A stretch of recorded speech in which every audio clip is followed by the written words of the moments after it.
All right, greetings and welcome to the Select Board meeting of Tuesday, March 24th, 2026. Tonight's agenda, we're going to begin with community input. At 7:05, we're scheduled to meet with Senator Barrett to discuss some items pertinent to Carlisle. 7:35, item 3 is a discussion of the fiscal 27 budget and town meeting capital articles. 8:20, item 4, we will discuss town meeting general articles, including safety committee requests and a review of the annual town meeting warrant.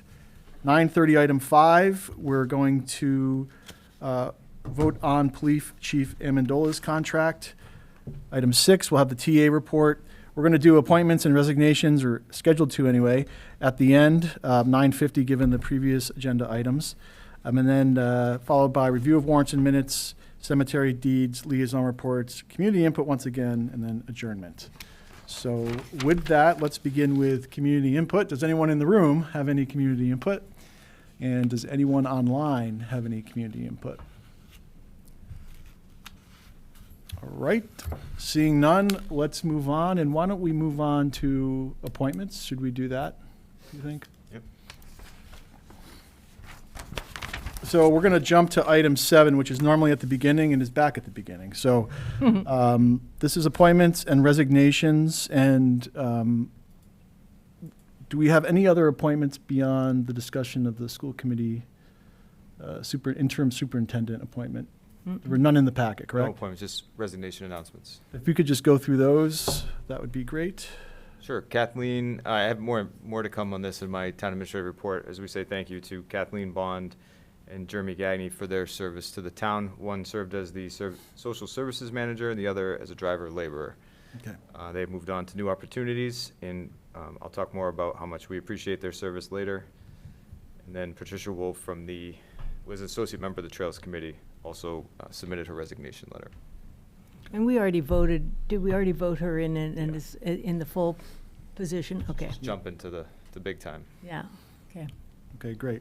So the other item under appointments and resignations is a discussion of the select board representative to the interim superintendent search committee. And we have Brian here tonight, serendipitously. So I had sent around his request to have the select board represented on that committee. There was also a description of times and dates where they're requesting availability to participate in that process. And so for myself, as a liaison, I'm willing to do that with the caveat there are a couple of dates in there that I am not available to attend, and I'm certainly open to any other committee member that might have a desire to serve. So I'm presently on just means you show up, the strategic planning exercise that Brian and Amy, something or other, conduct. So I've kind of gotten re-immersed in the schools, and I can make those dates. So I'm happy to do it if people want it. But. Okay. Fantastic. I'm supportive of that. Are we supportive? Okay. Yeah. So if you're willing to serve, David, I guess someone make a motion to appoint David Modell as the representative to the interim superintendent search committee as a select board representative. I move to appoint David Modell as the select board representative to the interim superintendent search committee. I'll second that. Second, any further discussion or deliberation? Seeing none, we'll do a roll call vote. Arnold, I. Modell, aye. Snell, aye. Stevens, aye. Triola, aye. And thank you, David. Appreciate that. Great. All right. I see Senator Barrett in the room, so let's move to that agenda item, the discussion with Senator Barrett. If you want to come on up to the interrogation table here. Whoa, okay. Good Hi. to see you all. So welcome to Hello. Carlisle. Thank you for coming tonight. Yeah, happy to be here. Just for the folks watching at home, the select board provided the town administrator with topics and questions for you, and hopefully you received those and had a chance to look at those. And they span different topics, including infrastructure, budget and tax impact to the town, general energy and conservation. So either we can begin with some introductions and some conversation, or if there was a particular topic that you want to discuss with us, we can move to that as well. But Yeah, no, I'd like to make general comments first, and I'm Yeah. happy to hear your questions and get a sense of what's priority for you. In general, the expectation over the course of the last 6 or 7 months is that this would be a very difficult year, primarily because of changes at the federal level, cuts to Medicaid funding in particular. I know you guys see significant increases in health insurance for your employees and of course for in your own life experience for your families. So for months, the expectation has been that things will be very pinched, and one has to assume that they will be. But there are a few mitigating factors that are worth noting. One is that state tax collections are still coming in well. There's a lot of news, a lot of noise in any given moment, so it's hard to know what the trends are, if there are in fact trends. If anything, I think the trends for Massachusetts looked bleak, at least if you read the papers.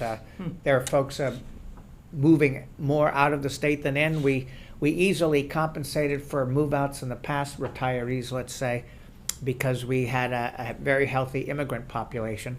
President Trump has seen fit to dampen in-country immigration. So for the very first time, the United States is losing population as a nation, and New England is losing population, really staying pretty much even, but what we're not getting is the influx of folks, including students, whom we used to be able to count on until 1 or 2 years ago. So in terms of long-term trend lines, that demographic flat line is worrisome. On the other hand, the current administration isn't going to be there forever. We can expect, since we've always been an immigration welcoming country, that longer-term commitment on the part of the United States will kick back into gear, and that will be very good for Massachusetts. What we need in order to generate local aid for Carlisle and for other places is a healthy state economy, which basically means meds and eds. Spin-offs from our state's medical schools, from our institutions of higher education, lots of business activities supported by the graduates of those places or the physicians and scientists who work in the healthcare institutions. I don't need to tell you guys that life sciences has been in a trough. There are some signs that too is rebounding. IPOs, I've noticed, are popping back up for life sciences and medical devices related companies. That's a very good sign. So while things are worrying people, and they're certainly worrying my constituents, we haven't actually seen the worst of all possible worlds eventuate. State tax collections, as I say, are holding up, which will help us to mitigate some of the dire predictions that many have made. So I don't know how to offer a longer-term prognosis. Carlisle has always, as a small town and a relatively prosperous one, has always had legitimate concerns about the amount of state aid that comes to the town.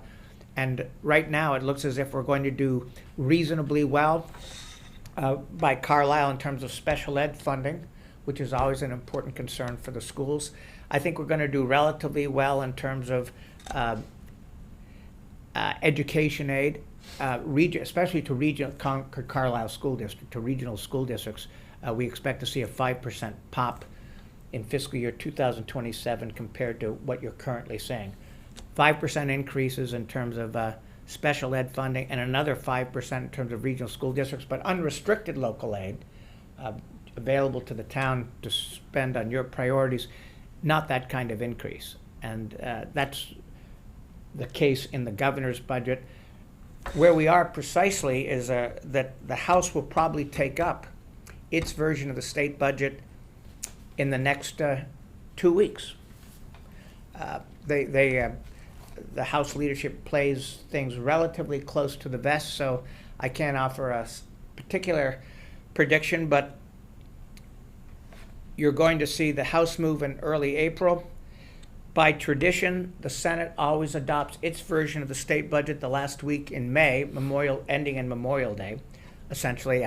That's because they always tell us if we don't stay late and get this done, regardless of the hundreds and hundreds of amendments pending, we will have to come in and work on Memorial Day weekend. And that always puts the fear of, well, something in us, and we tend to make that deadline. The delays come later. And as you know, we've had trouble getting a budget across the finish line by the nominal finish or deadline of July 1st, the beginning of the new fiscal year. So the House does a pretty good job of getting its budget through. We always get our budget through our own branch. The two documents are very divergent typically, more than I think they need to be, but now you're talking about human nature and all kinds of tensions between the two branches. So reconciling the two documents is what takes so long. The stakes are pretty big. Typically, you're going to see the House, and I think you're going to like some of what you see, I'm sure, in the House budget. They will have some signature issues where they really overperform. The trouble is that because we have to balance our budget every year, overperforming for one important constituency means underperforming over here. It's not as if the budget grows by anything more than our state tax collections. The Senate will do the same thing because we're human and there are certain interests that we have. The state Senate, for example, has always been extremely interested in mental health issues. It's something that our Senate president talks about. She grew up with a dad who served in the Korean War, had serious emotional issues. It really made an impact on her. So she talks a lot about her interest in mental health and is extremely supportive, but for that very reason, the House doesn't go there. The House expects that we will. The House will go somewhere else. You can imagine what happens when someone passionately committed to mental health versus somebody who's passionately committed to job creation, especially in southeastern Massachusetts and the South Shore. You can imagine the difficulty in reconciling those two. So I would expect that we'll have difficulty once again. None of this in the end impacts town or town governments, but it's exasperating to see the antagonism going too far, the tensions play out. Well, it does impact us in terms of our ability, we have our chair of our finance committee behind us and understanding, and we're going to be talking about the fiscal 27 budget after our discussion. But, a key input to that is state aid and what we can expect in terms of Chapter 90 funding and special ed reimbursements. So that the uncertainty that exists from the delay Good point. does create. I shouldn't be philosophical about these things. You're right. There are real consequences. So thank you. I stand corrected. And on the Senate end, you talked about you have at a high level. What are the things that the Senate is championing in this current budget? You mentioned that you often have divergent priorities. Are there things in particular this year that are different from previous years that your budget is promoting? We don't have a budget Okay. because we come last. So our budget is we're respondents effectively to the governor and to the House. In recent years, Mr. Chair, a priority has been free community college, another priority of our Senate President, Karen Spilka. So who represents small towns herself in Greater Framingham. She's from a relatively small community, Ashland. So free college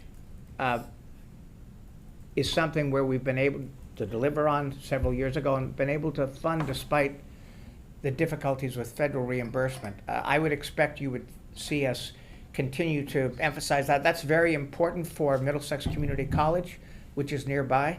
And other institutions of higher education. By the way, it does work. You wonder whether these policy innovations coax forward differences in human behavior. Well, they do. Enrollment, despite all the difficulties we've read about in terms of college enrollments and a drop-off in the number of college-bound kids demographically, enrollment at our two-year institutions is way, way up. We're defying the trend. It helps, I guess, to make it when the price is right, it helps.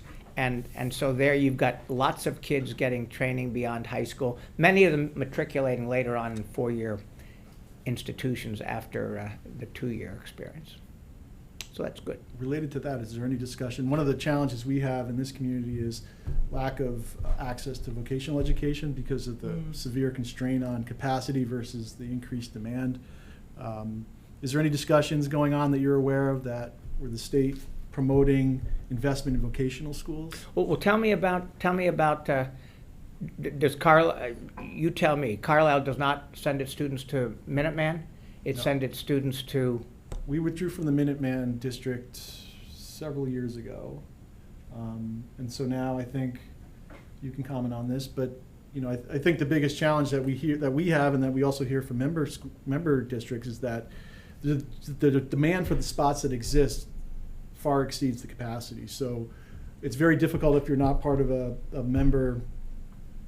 district to get a That's student placed interesting. vocation. And I've even heard that schools in the districts have difficulty. So generally it seems like there's a mismatch between demand and capacity, and there has been a surge in demand, my understanding, and I don't know, our chair of our school committee's on the other side there.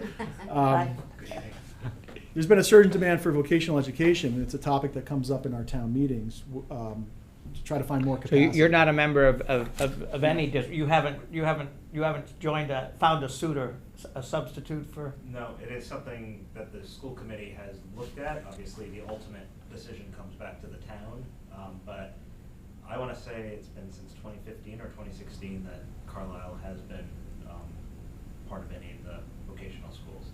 I did have a positive meeting with Minuteman a couple months ago where they did assure me that they are seeing some programs with space, and Yeah. we can have our students go if there is space, and they've encouraged them to apply, but it's just not a sure thing. And I talked to parents who don't want to get their kids' hopes up about even touring Minuteman because it is a gamble. So it's something the school committee. What prompted you folks to withdraw originally? The cost, and that we didn't have any students at the time interested in going. I thought it was also the number of spots that our allocation, you could pay into the program, but you weren't then guaranteed a spot. And so we didn't think that was a good investment. Sounds like it might be. If I could, Dicey. Yep, David Modell is another select board member, is Hi, David. former member of the finance committee, school committee, and current select board member. so I was chair, I think, of the FinCom when this happened. So the Minuteman was building a new building. The math of the regional agreement was that we paid, pro rata our student count. So we paid, for the 5 kids that were there compared with, say, Arlington might have had 200 at the time. But the capital fund was by town. It wasn't strictly linear. I don't remember the formula, but it was hundreds of thousands of dollars that Carlisle's share would be. It was decoupled from your head count. And they were building this big new building, right? So the Minuteman agreement, whatever the region authority is, understood this and offered towns the one-time window to opt out of the agreement. And we weren't the only town. Several towns opted out because we would have faced, I would say, not, $40,000 per pupil, which is like what we would pay now if, the tyranny of small numbers, but maybe like $400,000 per pupil. It made no sense. Now, at that time, there were more opportunities, like Ms. Shoba told us, come on in. There were a lot more little windows for the very few students that we placed vocationally. Since that time, Voc Tech has gotten so much more, popular, let's say at least, and the slots dried up. So, the glow of history is, we shouldn't have opted out, but I got to tell you from the numbers, it was not a sustainable thing for us at that moment. Thank you. Interesting. Well, there is no question that interest demand exceeds supply at the moment. I do not see any quick solution there, in part because these trends change so much. We all remember, I'm sure David does, and Carlisle's own past experience reflects this. There was a time 8 or 9 years ago when we were convinced, or so it seemed, that everybody had to go to college. That, and the Massachusetts numbers are particularly good relative to the other states. You assume that kids would have to go to a four-year institution, even if they'd be happier out working with their hands and proving quite gifted at it. But it seemed as if there was really and of course all the data indicated, actually it still does, that there's an enormous premium in lifetime earning power for someone who graduates from high school over someone who doesn't, someone who goes to a two-year institution relative to high school, someone who graduates from a four-year college relative to high school. So the math seemed to argue in one way, and then there was, because of high college costs in particular, a reaction to this idea that everyone had to go. But that too could change very quickly. I mean, if I were to point to what's kind of shaping perceptions today, I should point out that Massachusetts is committed to creating blue-collar jobs, especially in clean energy, right? We have a plan. We have a long-term strategy. Donald Trump has destroyed it in the short term, but he is gone in less than 3 years. And that strategy was to develop offshore wind and solar and energy efficiency, those folks who come into your house to install installation and eventually install maybe airtight windows and doors. That represented tens of thousands of jobs. I know because I've read the workforce projections. This is an area that I'm interested in. So we had a plan to make sure that you didn't have to go to a four-year college and could earn a very good living. And that plan is on hold because offshore wind in particular is on hiatus. In 2 days, on Thursday though, I'm meeting with a major offshore wind developer, and I speak to them all the time. They are biding their time and are prepared to come back in because we have special advantages over the West Coast and the Gulf in terms of building these offshore windmills. The upper northeast of the United States is the best place in this particular country to do that kind of work for reasons I'd be happy to pontificate about. But so we are going to have a long-term strategy for creating good jobs at good wages for kids who don't have the money to get a four-year degree. But the reason this may all change quickly and the reason there may be seats at Minuteman before too long is that we're looking at China. China is effectively defining our sense now of what our future strategy should be like. And China and India graduate engineers. They graduate scientists. They put incredible numbers of people through their PhD programs. They are dwarfing us in terms of an educated workforce. Very soon we're going to realize that there's a kind of choice we're still having to make, even though we need diverse choices for diverse kids with diverse talents. But are we going to continue to celebrate relatively lowering or moderating our educational expectations for our kids? Or are we going to default back to realizing that China and India are focusing on higher education and giving their kids more skills in a very sophisticated world? I suspect we're going to default back more toward the Chinese and Indian model because they're beating us in terms of job creation and in terms of innovation, across the board. It used to just be EVs, but now it's robotics, a source of strength in the Massachusetts economy. They've got an incredible world-class robotics industry that's going to take jobs away from Massachusetts if we don't start educating scientists again and getting kids in from abroad and then making housing affordable enough so that they decide to live here and make a living. So there's a lot going on. I don't think the excess in demand for vocational education, as important as it is, has legs. I don't think we know yet really where the future lies, but as I say, for Massachusetts post-Trump, it probably is meds and eds. That means an emphasis on higher education, high value-added jobs that can survive despite the encroachments of artificial intelligence. I think that's the way we're going to continue to go. And so we need vocational ed seats, but not because we're going to see as many kids gravitating toward them as currently gravitate, toward them. With free two-year college, we're addressing the tuition issue that sends so many kids out of the college stream and into the voc ed stream. If we can get those college education costs under control, beginning with free for the first 2 years, I'd like to think that the kids who are so inclined are going to gravitate back toward getting an education. Ask about the. Yeah, We have so, a specific issue to Carlisle that I want to make sure we have time to speak to you about. Yeah, I don't know if you had a chance to discuss it at all, what's going on with Benfield Farms, which is here in Carlisle, and little it's bit, yeah. you know, a little bit about it. And that's you know, an affordable housing project that was built and began taking in residents in, I think it's 2015. And the developer and owner, which is NOAA, the, you know. Neighborhood familiar- of Affordable Homes, I think yeah, it is. which is really based in town, but they did this project here, and they have been unable for many years now to maintain the building and to meet the concerns of individual tenants. And why is that? Why doesn't their business model work? Well, what they will say to, well, maybe we should talk a little bit about some of the meetings that we've had with the owner, or at least the CEO, not the board, but his position has been that this is a much more expensive building than they anticipated.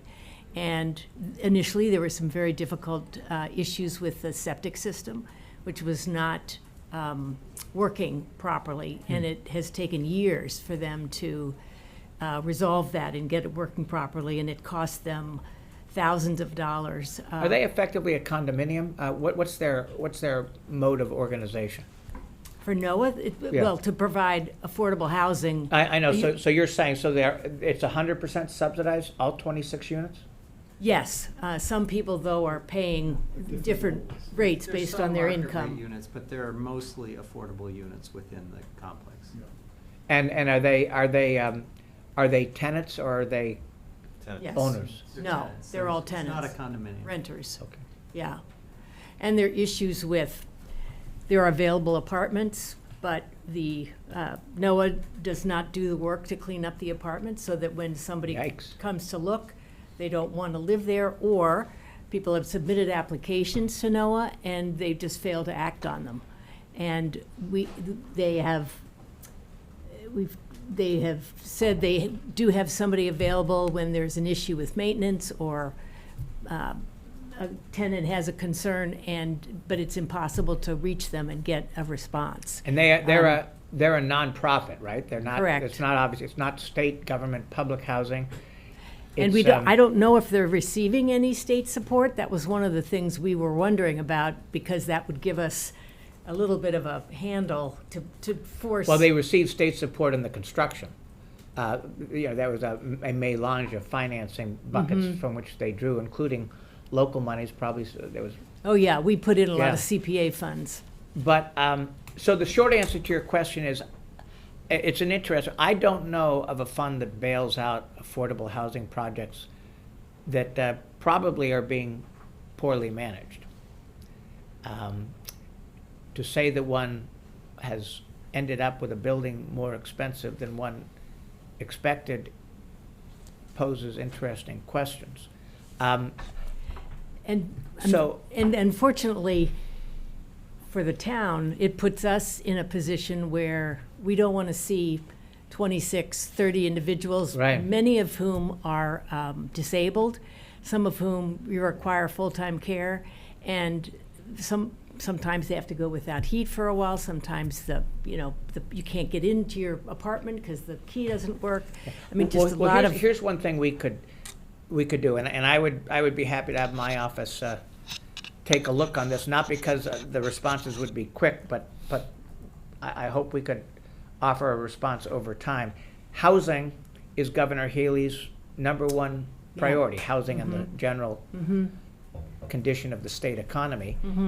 We know that because you guys have just wrestled with your transit-oriented development commitments, and congratulations to you all. I know that was a tough one. So she has a bond issue bond issues are tricky. I think you understand the way they work at the state level, but still, there's a huge bond issue that will pass. The executive branch picks and chooses from projects and programs authorized by the legislature. So it's unlike a state budget where we can command that the dollar be spent. When it comes to bonding, the timing, of course, has to be subject to the market, so we don't dictate when the bonds go for sale. And as a consequence, we can't dictate or determine when we're going to have proceeds. These bonding issues are typically for 10 to 20 years, so that adds an additional element of uncertainty. So that's why this is not a guarantee, but still, we ought to be able to, you're interesting me in what pot of money might exist among the different pots in the governor's program to bail out ailing developments that have a lot of potential. I mean, clearly living in Carlisle is a wonderful thing. The folks who are there, I'm sure, are happy to be here. The management, no question, I'm sure would like help. I don't know if there's a pot of money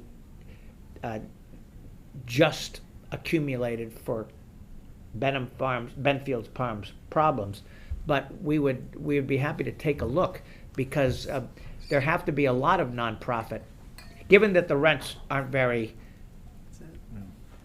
don't High. contribute to Yeah. sustainability. Right. This is probably a broad problem, and it's one that I would be happy to look into. The reason I'm not promising you instant knowledge is because of the reasons I've already stated, but also I am up to my eyeballs with an energy affordability bill. That's my responsibility in the Senate. It's 7 days a week, starting at 7 o'clock this morning and until the moment I came here, because I actually write the freaking thing. I'm an attorney. I've been doing this stuff for a long time. I have a wonderful young staff, but they are relatively young. Lucky them. And so this really falls to me individually, and it's hundreds and hundreds of pages. So I'm not going to be able to be back in touch with you immediately on Benfield Farms, but I am interested in the problem that you describe.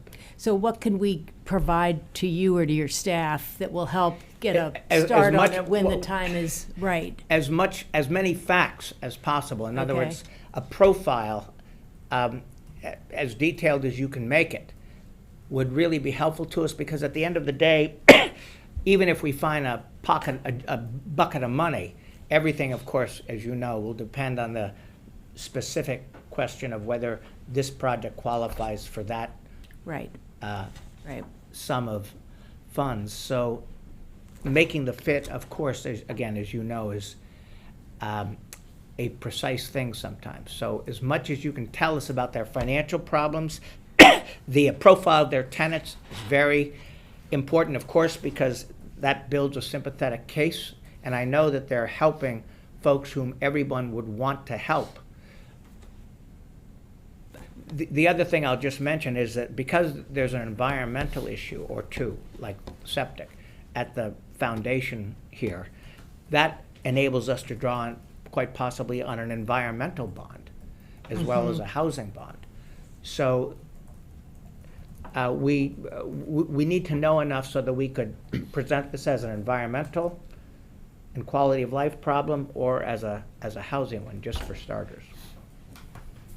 And I'm going to just press one more question on you, which is, in this case, Ethan Ray, who I think you've been Yes. been in touch with Ethan, right, could be is interested in this stuff. So you could provide the information to okay. Ethan of my staff. We have talked about trying to have some kind of a summit with the owners of NOAA and yourself and potentially our state reps. Sure. Some way to kind of require them to pay more attention to this. And Well, we have asked them in the past for they have said to us they have a whole capital plan, they've laid it out, and they don't have the funds to be able to do some of the serious it's sort of changed from maintenance to now there's some issues with leakage and, walls, Capital. water damage, and, yeah. And they have not given us the information that they say they will, after various small group meetings with them. So one question was whether we could do something like that. And Well, I don't know if it would be effective or not, to be perfectly honest with you.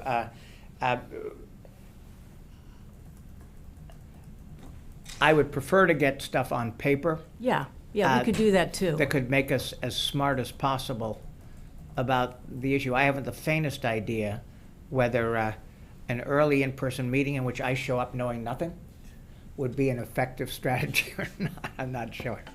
I think it's better if I know something. I know first. you, I doubt you would do that. So, anyway, it sounds like we have a sort of a longer-term approach, which we can start working on, and then we'll, But I'm very sympathetic to your dilemma, and I'm also sympathetic to the tenants. They're my constituents. Right. And I may wind up being sympathetic to the management by the time this is over. I don't know.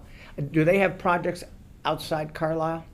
Most of yes, the but they're projects are mostly in So Boston. no, Much is closer it to statewide Boston. or is it even bigger than that? no, Mostly it's, regional to Boston. yeah, Okay. Yeah. We're a bit of an outlier geographically, which doesn't help. right. Well, so yeah. Well, thank you very much, Barney, for mentioning it. And I'll Okay. we'll see if we can take an interest. Are there any last? Yeah, I know we're just about out of our allotted time. There were additional questions I know people had posed. Does anyone want to ask one final question of Senator Barrett? Or do I'll you have- ask one. Go ahead, Christine. Did you have one, Ryan? I would hope we would touch on infrastructure quickly, but. Okay. So, you're also the state senator in Lexington, Mr. Senator, and thanks for coming. So the impact of Carlisle's building projects that's working on right now, DPW, fire, and police, in addition to the deferred culvert and road maintenance that the select board's working on, is the tax equivalent of Lexington's $660 million school building. So for a town of 5,000, that impact is massive. And I Yeah. know that one gets a lot of headlines, but a small town like Carlisle really struggles with these generational building projects and culvert maintenance. So we've been applying for as many grants as possible. We've been applying to Echo One Stop with limited staff. We've been trying to get the attention of the state in terms of helping with fire, making it on-call and accessible here with good reaction rates, police, and then of course our DPW, which has had a horrific winter. So there's quite a few things coming in front of the legislature this year to include funding for local buildings rather than just schools. Chapter 90 multi-year commitment would really help.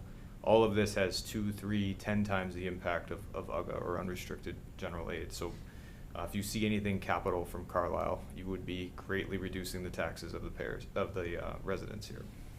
Well, good. Thank you. I mean, you're putting me. You're telling me what the town's priorities are, and I'll keep an eye out. Again, all these bond issues haven't yet reached critical mass, but I will, in fact, start looking around. But I hope that communication between you and my office and Representative Cataldo's office can really be strong around these issues, because it's no telling which one of us will spot the right match. So, thank you. Christine? Christine, do you have a? No, that was exactly what I was going to ask, but Ryan asked it much more eloquently. Well, thank Well, you. thank you, Senator. Thank you very much, Appreciate it. Senator Barrett. Thanks for Yeah. having me. Thanks for coming Yeah. out. Good luck Appreciate with it. your bill. And thank you again for mentioning that. Yeah, thanks. Yes. All Thank you, right. Senator. We appreciate your time. All right. We're going to move on to item number 3, which is the fiscal year 27 budget and town meeting capital articles. So, yep. Come up, announce yourself. Let's dig into it. Hello, everyone. James Cataccio, Chair of the Finance Committee. Hello, James. Hello. So just for context, and James, you can feel free to chime in or correct me. Where you're at in the process, the Finance Committee is essentially, I know there's a couple of outstanding items that I think you're going to speak to tonight, but for the most part, the Finance Committee has finalized its operating budget recommendation. And so we can review that, and I know we had feedback from our last meeting regarding roads and maintenance and reducing that. And I think same for capital equipment. Yes. Okay. So the goal tonight is to review that, and are we taking positions on that tonight? We- Always ready for a position. Okay, I don't see vote next to it, but, and then we will also talk about MFC Town Hall. And I know you're having a meeting tomorrow night as a FinCom to take position on articles as well. Correct. So we'll also communicate additional positions we take tonight for your committee. You are taking some following this? Potentially, right? yeah. Excellent. So I don't know, I'll turn it over to you to begin with, I guess, the operating budget. Sure. And I'll pass it to Ryan essentially, but the operating budget is largely similar to what we presented last time. We've gone through numerous renditions and so forth, and compared to where we started the year, I feel like we're in a good spot. It's higher than average, but I think that we're in a good spot. Ryan, I'll pass it to you. Great. There's a couple changes from the slides in your packet, just to address some select board concerns and provide information. So I'll try not to repeat what we discussed last time, We got this afternoon? but this has been you know what, it didn't go out to you, right? So this is the first time you're So seeing these it. are right up to date. I got it in okay. after the Friday deadline. Gotcha, My okay. apologies. So, this process started in the fall. Long-term planning led to goals. Goals specifically around you looking at, if you remember, the cost of these building projects that I just mentioned to the senator, and also a lot of this deferred capital that we've been wrestling with in the capital plan. And then the FinCom did a great job meeting not only in capital in the fall, but also meeting with every department as part of their annual process to come up with these recommendations that were made to you. And then they met with you, received further guidance to include the COLA adjustment, and then these numbers are coming back to you. So this represents the FinCom's discussions. So overall, this is asking or recommending for a $38,977,248 budget, and this does include a couple things in terms of reduction. So first, in the presentation to you last time, it was assumed in the model that the regional high school would react to the FinCom's $100,000 request. That ended up being about $68,000, so that was a $32,000 shortfall from that presentation. And then also you instructed the FinCom to add 0.5% of COLA, 2.5%. So the overall budget from the last time you saw it is down $38,000, and it's the combination of those two things, the school adjustment and the addition of COLA. Any other changes that were made to the budget were budget neutral, to include the incorporation of the 2 chief contracts, or what we estimated them to be, and readjusting risk within the overtime budgets, et cetera. So everything balanced.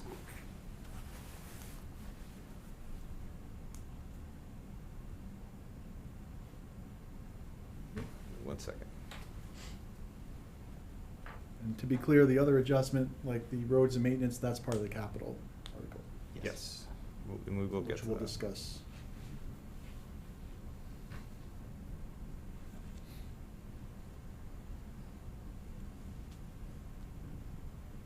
I just need 1 second, Mr. Chair, I apologize.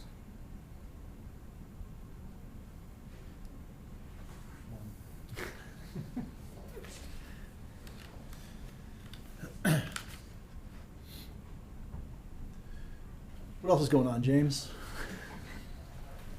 Feels like we're towards the end. Feels good for our process. When is Yeah. your public, when is from the process from here, you have a meeting tomorrow night, and then Meeting do you have a tomorrow night. public hearing scheduled? Not scheduled. That's gotta happen fairly. I think the end of, thought I saw it at the, I on the TA report. Okay. Yeah, Ryan has I don't a, think it's been officially. I think he presented it last time as scheduled, but I would assume we're gonna have it towards the end of April, Yeah, would be my guess. Okay. But taking care of the capital, not taking care of it, but looking at the capital earlier in the process was, or before the whole budget process, was actually very advantageous towards our overall process. Because usually we're debating and buried in capital, and there's been a few things that we've been talking about from a capital standpoint at this point in the process, but it's been much easier than prior years. So yeah, that's hoping to good. institute that for the future, Yeah, for other chairs. yeah.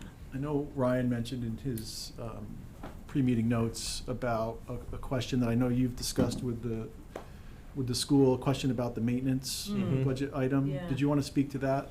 Sure, and Ryan might want to add, or Brian might want to add a little bit of color, but I think there was just a little bit of a timing or misunderstanding between the schedule of consolidating maintenance into the facilities, centralizing facilities. So a few years back, the school and Jim had committed towards kind of moving in that direction, and Ryan's department had been taking on. My understanding is a good portion of that. But the school committee hasn't formally voted yet to have, or discussed it, or you've discussed it, but you haven't voted on it yet. We've discussed it a little bit. We did not discuss it in terms of the FY27 budget. The original MOU actually said FY26 was when we would get to this point. It was not discussed by any party, to my knowledge, last year, and it definitely wasn't discussed at the school committee this year.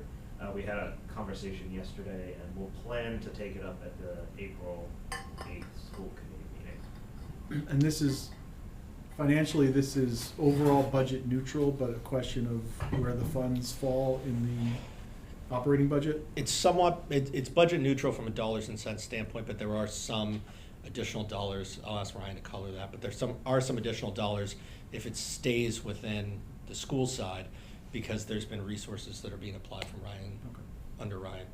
Ryan, you might want to color that. Yeah, they're minor changes, but. We can get, if you want to resume. Yeah, so my apologies to David. I had added a couple of clarity slides in here that didn't make it in, so I'm going to continue and hopefully can clarify with words. So the major budget drivers, as you saw in the last presentation, are the CCHS assessment, health insurance, retirement, CPS budget, the additional IT expenses, and then the new debt, and the 2.5% COLA. The difference from the last draft 2 here to draft 3 is the CHS assessment went down to 8.33%. That's the $70,000 reduction in their budget.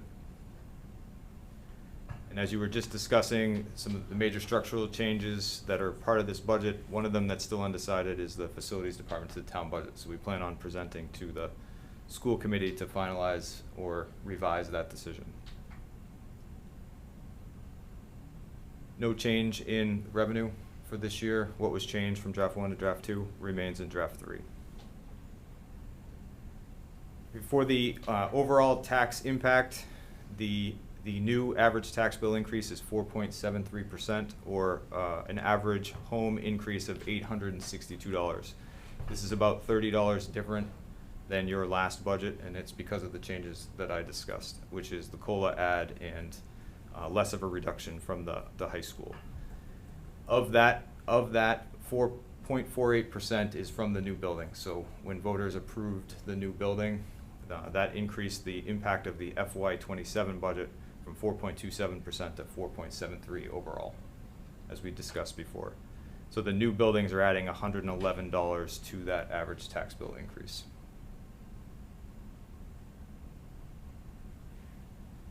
Okay, there are changes to the capital plan. I should probably stop if there's any questions on the operating budget. Can you just go back the ones, I just want to be clear. The budget this year, the fiscal 27 budget is draft 2 driving, is that the 4.08%? Say that again. What we're talking about right now, the operational budget, the new budget expenses. Mm-hmm. Is 4.27% of that 4.73. Okay, sorry. And that, when you say new budget expenses, we're specifically talking about operating budget, capital, all the financial articles, or? Yes, because most of those are paid through free cash. Okay. So they don't have any new tax impact. It's using old tax money. Yep. Okay. So what that's trying to isolate is the 4.27% average tax bill increase is the new spend from this year's operating budget. The $121 or the 0.5% increase is from Previously the committed, police station and the fire station. previous town meetings that are coming online. Yep. So when you approve that debt exclusion, that's the debt that's been excluded above 2.5. Okay.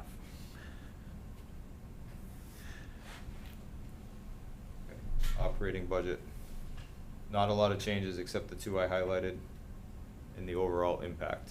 Can go back to this, I can keep going through the rest of it. Okay, for changes to the capital plan, the major changes identified here was the reduction of $100,000 in the road paving plan. I've also highlighted the school Wi-Fi modernization. So this came up this week, and the FinCom actually hasn't heard it. So Senator Cataldo reached out. The supplemental bill was being signed at the last minute during a discussion at the State House, and he included an earmark for For this, it had to be something capital and for the school, so we threw them this, so that's $30,000. That is in that supplemental budget, hasn't been approved yet, but it's likely that it will pass. So that 30,000 could be removed from this capital plan, deferred or kept in this budget. That would be approved after town meeting ultimately? My point being, the budget we bring to town meeting will probably include that 30,000 with the caveat that we won't need it. I never want to guess it when the state's gonna, Yeah, but wouldn't- this is a supplemental FY26 bill, not FY27. Ah, So it could be approved we might any get day it. now. Yeah. Okay, all right. So Um, if it is approved, would we remove that $30,000 from what's presented at town? If it's done in time. If it's done in time, okay. No other changes to the capital plan, and happy to go over any of the capital plan decisions. Again, And the net effect, that wouldn't impact the tax rate, it would impact our free cash balance. and reserves, yeah. Okay, a major discussion point, the FinCom is the town hall borrow for the various town hall projects to be done over 2 or 3 years.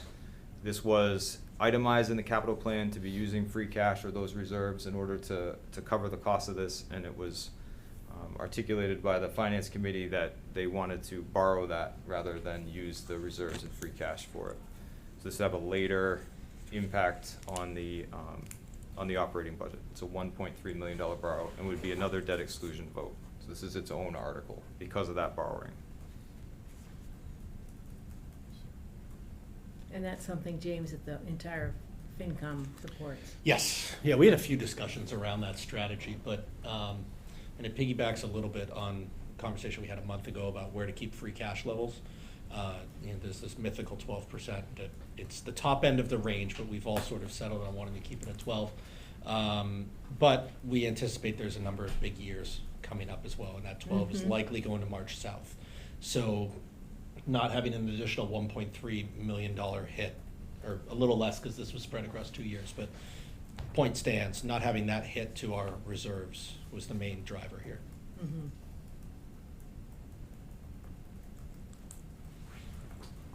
Okay, this is, Can you enlarge this at all? I can't. Okay, 'cause all right. You can go stand I up know, next I to the got it. screen. I can get into the spreadsheet though. All of this is just to show you the financial warrant articles and how they impact the budget. So the total here is 71,000 in things that you haven't seen already, whether they be capital plan or in the operating budget. So for warrant articles, just to bucket that, it's 71,000. Down from 74 because the traffic study, which you'll hear about later, came from 20 to 17. However, just to fully confuse you, the cemetery committee asked for another $4,000 in their warrant article to cover wetland delineation for their expansion discussion. They have a phased project, so phase 1 would be a go or no-go, $4,500. So we're not sure that we would get through the 20. If they found something they didn't like and this land wasn't worth investigating more, they would stop. You could not approve the additional wetland money, and that would just get you less far in the presentation of decision that they were gonna make.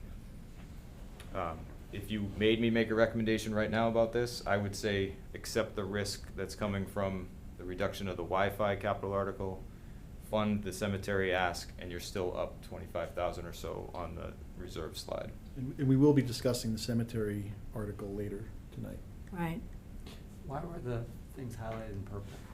Those were things that the FinCom wanted to see more information about, and they will do so tomorrow. Well, and like the fire station will have a bid number, so that number will change in some form or fashion. Yes, we pray to the municipal gods that we will have a bid number. Well, and that it will be lower. Yeah. not higher. Right. Okay, so the total free cash from all sources here is 1.433 million, and it was 1.521, with the major change being the road money. Okay, talking about how all of this impacts your reserves. There's your existing town reserves. Right now, this includes a $300,000 operating budget, tax reduction, the capital plan, and the warrant articles combined for that 1.4-ish million number. leaves you a reserve of 12% of the new projected operating budget, or 12.02. Even if you included the cemetery money and didn't offset it with it, we did the math, it's still 12.01. So it's right there. In draft 2, it was 11.53, so you did get back over that 12% number. Okay, next steps. We're still finalizing some contracts and placing employees, changing employees, and all that means is just different step changes, et cetera. All of those minor changes would have zero impact on the budget. We would move money around. I don't expect much of that left. We need to confirm structural change, specifically the facilities budget, to make sure that that's accurately presented at the town meeting. State aid projections and potential earmarks, you heard about one tonight. State aid, April, you'll have a new House number, and at the end of May, as the Senator said, you'll have a new Senate number. I expect state aid to go up in those budgets, so the tax impact should sneak down. I wouldn't say it's going to change your opinion of the good or bad of this budget, but it will come down some percentage. And that'll allow us to refine the tax impact figures. So anything can happen, but I would say this is the high end of the tax impact. And ideally, this budget would be included in the warrant so people can see the numbers. That is to be finalized at your next meeting in 3 weeks. You get an extra week for being good. April 14th is the day you need to sign that. Ballot questions, which I can go over with you as well tonight, pretty simple. It's the 3 debt exclusion asks, the fire station, the DPW, and the town hall borough, if you choose to put that forward. Your annual town meeting is on May 18th, and the annual town election is on June 2nd. Ryan, if, with regard to things like the fire station bid, which we expect to get in after we sign the warrant, is the plan to put in the existing number? So this came up during police station a couple years ago. So the plan is to put, it's not meant to be misleading, but it sounds horrible. It just says a sum of money will be voted, and ideally in the notes we put what we think the number is going to be, or what we projected around. So any kind of roll-up number or presentation will Be work the off of the notes. assumption. Yeah. And then for town meeting, we would have to update all that with the actuals. The motions would include the actual numbers. Hopefully going down, not up. One talking point, this is again something that I just learned today. So I spoke with the vocational school. They are still deciding whether or not they're going to take regional applications. And a new state law forces the regional school to put students into a lottery. And we do have 2 students who we know are going to enter that lottery if they do open spots. It could be that they take 10 people, it could be that they take 100 people. I know that the list is at least 100 plus, so our 2 would be in that list for the lottery. The reason why I'm bringing this up is even one student at the vocational school is probably a $50,000 to $70,000 add to the budget. So we talked a lot about risk. I still think the risk is low, but it's not zero. I do think they'll slot at some point the students by number, but I don't know that it'll be before May 18th. So it's something to track, it's something to follow on the vocational side. The information about students being able to get into the school or not they're still on the probably not side, but it's less than it used to be. And I don't know why, trends in education changing, et cetera. The main cost for a vocational student is the $268 a day for the van, which is times 180, 40, 50,000 doing math. More than the school. It's Per- way more than school. Yeah. Total or per student? So if you get a van, and there's more than one student, you get some efficiencies, but Yeah, one student equals a van. And I don't know what options we have there. Maybe we can designate one of our council on aging vans or something, maybe to offset that, share with another district. Obviously, we'd explore those options, but you have to provide that transportation, so Yeah. it's expensive. Where would that come out of, if that were to happen, say we had 2 kids get placed in vocational after May 18th, would that come out of a reserve fund? If you don't budget it, it would have to come out of the reserve fund Or or at a fall town meeting. you would do an adjustment? Okay. You could do, say, a free cash transfer or some type of budget increase. So it's probably one of those, let's see what happens, and then. Ryan, my understanding is the decisions are by April 15th. I hope so. But I'm not quite following that. That's to participate in the lottery? Right now, we have no kids, this is VOCTEC only, right? Yes. Our last So if- student was graduating this Right. year. So if somebody came back in, it would either be acceptance, I guess, I don't know how it works, or they'd be in the pool. But in order then to get them there, we have to kick in our share of the transport costs, or is in-kind permissible if we somehow it's never worked in the past, by the way, but provide the van service, that would be okay too? Yes, we have to provide transportation. What we have to provide is, we would try to be creative. I would buy them a car, it'd be cheaper. But Yeah, listen, we have tried all those things, and it's never quite worked, because the kid has to get there I'm at, just- 8 or whatever, every day, no matter what. The driver has to be quarried, you always default back to the standard model. I shouldn't joke about it, Yeah. because it is a student. Of course, we would Yeah. mandatorily provide that service, but it would be Right. cheaper to buy them a car. But if there are creative Well, it's ways, our- we should investigate them. Carlisle scale issue coming back, like when you have one. Yeah. I have one question on going back to possible income. So Representative Cataldo had also talked when he was here about an earmark and looking to us to make a suggestion to him. Where does that stand? And obviously that would have some impact on this, wouldn't it, if he earmarked something for Carlisle?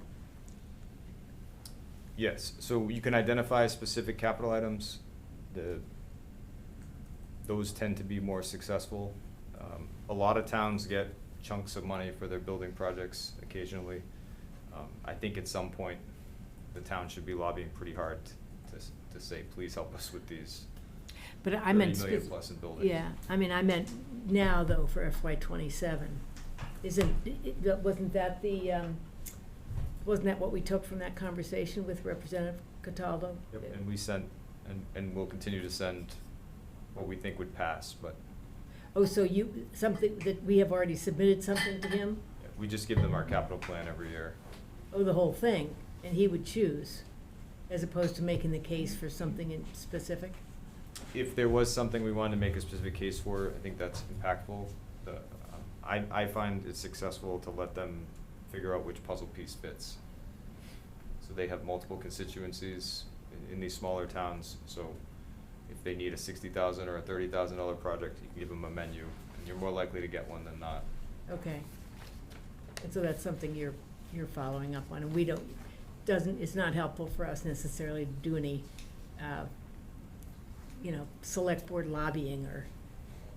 By the time I'm done explaining what the town needs, they no longer hear the words I'm saying. So Yeah. any specific advocacy that you can provide helps. So anything that comes from an elected official or a resident Yeah. is definitely more impactful than me, because they know what I'm gonna say before we even have the meeting. Yeah. Buildings, roads, culverts. We should talk about that, Yeah.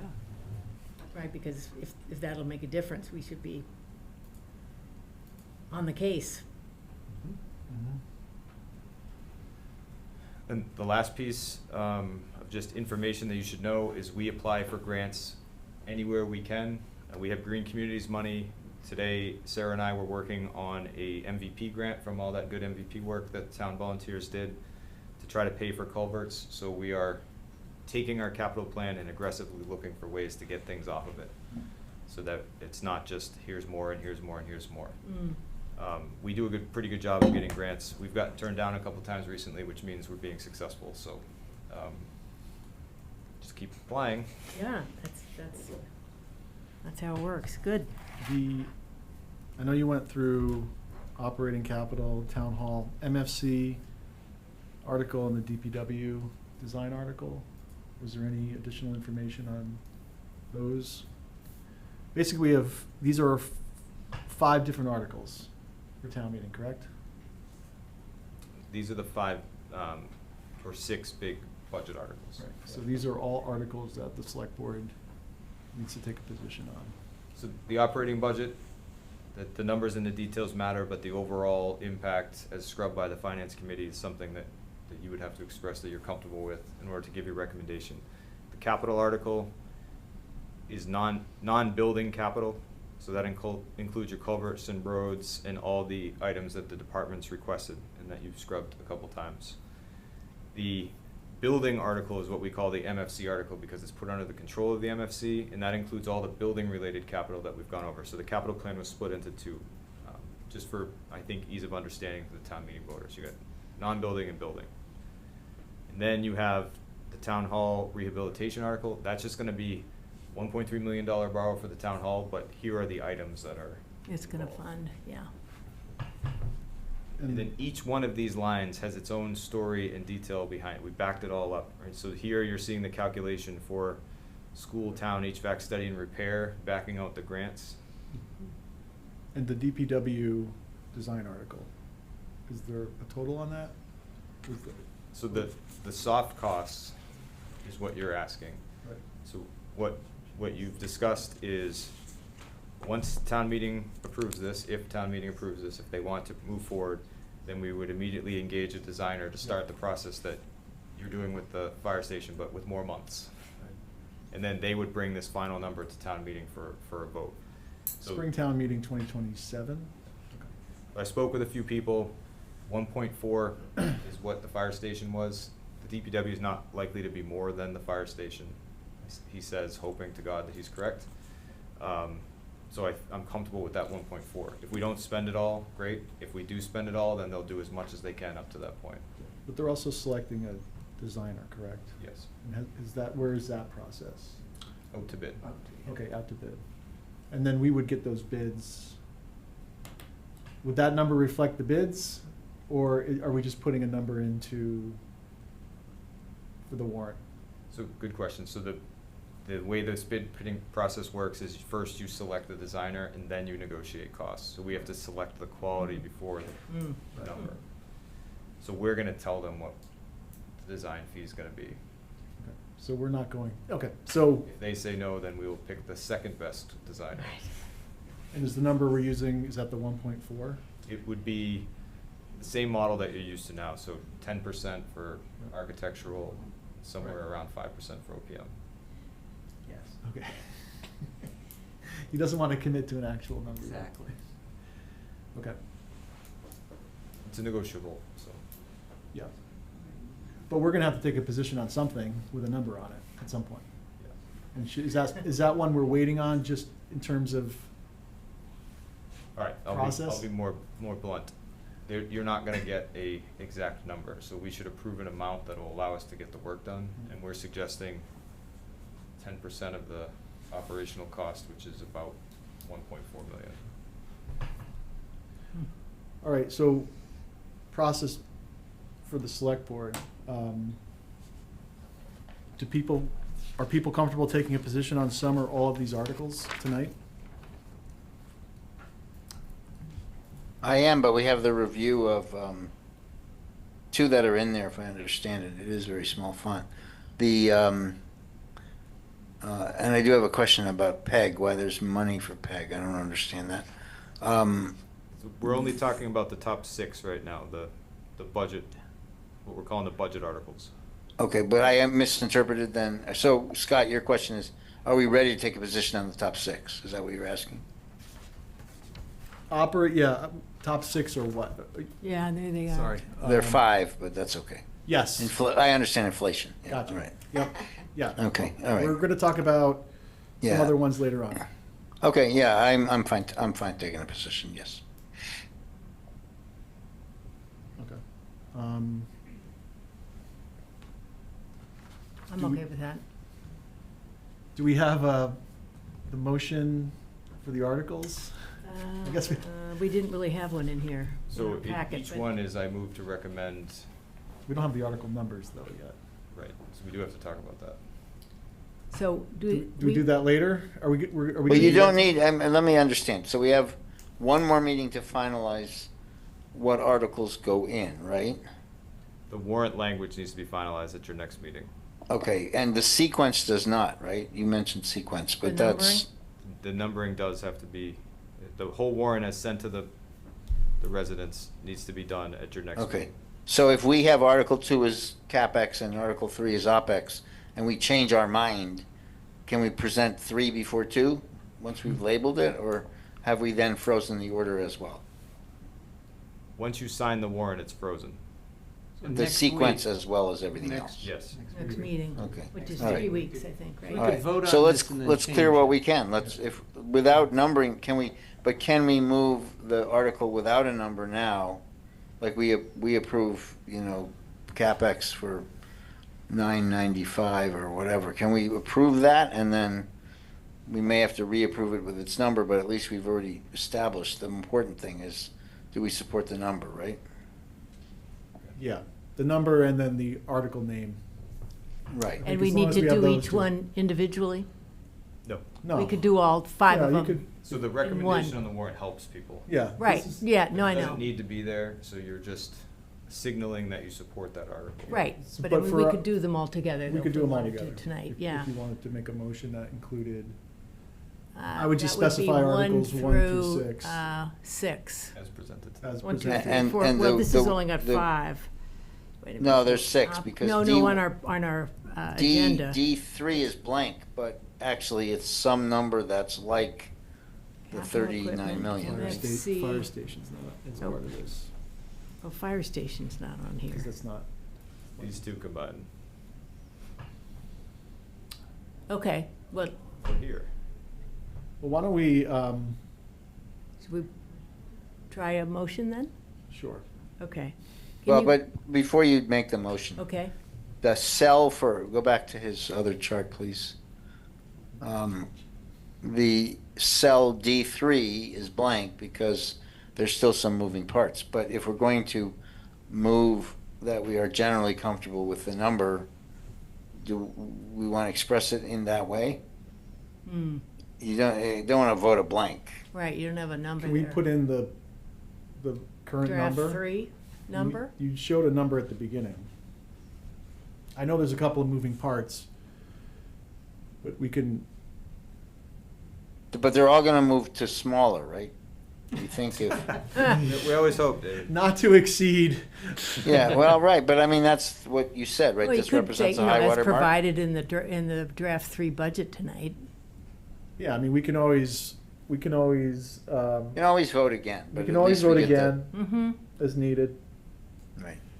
Got I it. mean, quite honestly, if it comes in 10,000 higher, we're gonna say no all of a sudden? No. Well, and the number might change the day before town meeting, and we're not Right. gonna, Right. Well, we Okay. don't, I guess what I'm trying to say is, why are we even doing anything? Any number could change, but why can't we establish, our position so that at least people know we're in favor and. Mm-hmm. that's what move we're gonna on, do. right? Yeah. Right, good, All okay, right. good. Yep. So I would move that we approve, Recommend. or recommend, sorry, to town meeting the operating budget of $38,977,248, the capital equipment articles of $955,000, the building maintenance article of $407,705, the town hall rehabilitation project debt of $1,300,000, the fire station project of $17,466,760, and the DPW building design of $1.4 million, as presented tonight. Second. Second? Further discussion? Second, yeah. Further discussion or deliberation?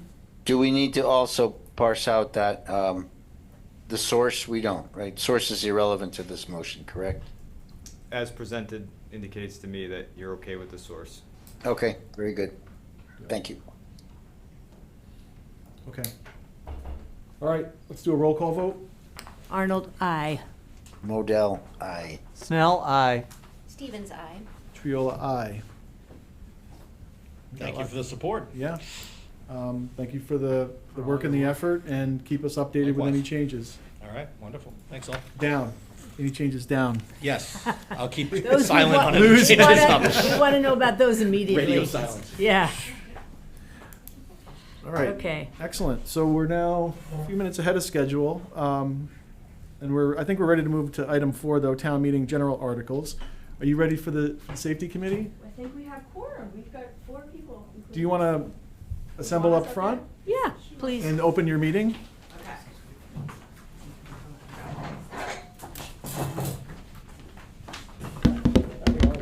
We're gonna all, Yeah. pull up a It's chair. gonna be great.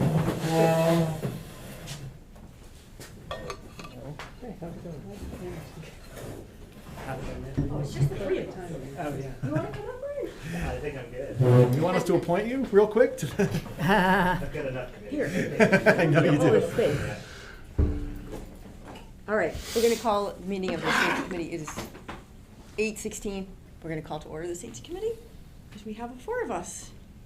Wonderful. And you Can you should just state your name who names? they are and, Yeah. yeah. Sure, I'm Laura Harrison. I'm the chair of the committee. Valerie Thaddeus. Brian King. Okay, great. And a fourth is, Christine? oh, you're a voting member? Yes. Well, hell, okay. No, as in well, that's what I was trying to say. So Okay. hopefully you were briefed on our last meeting. Yes. I know we were discussing and deliberating multiple things. We didn't spend too much time on the safety zone, so I know we went through that pretty quickly. And I even think we can discuss again the funds being requested to do the traffic speed study. I think where we ended up spending most of our time and where some of the confusion and discussion surrounded was the follow-on work that would come out of the study. And that related to the estimated expenses for each segment. And there was questions about, do we need to spend that money? Can we just change the signs? What's a segment?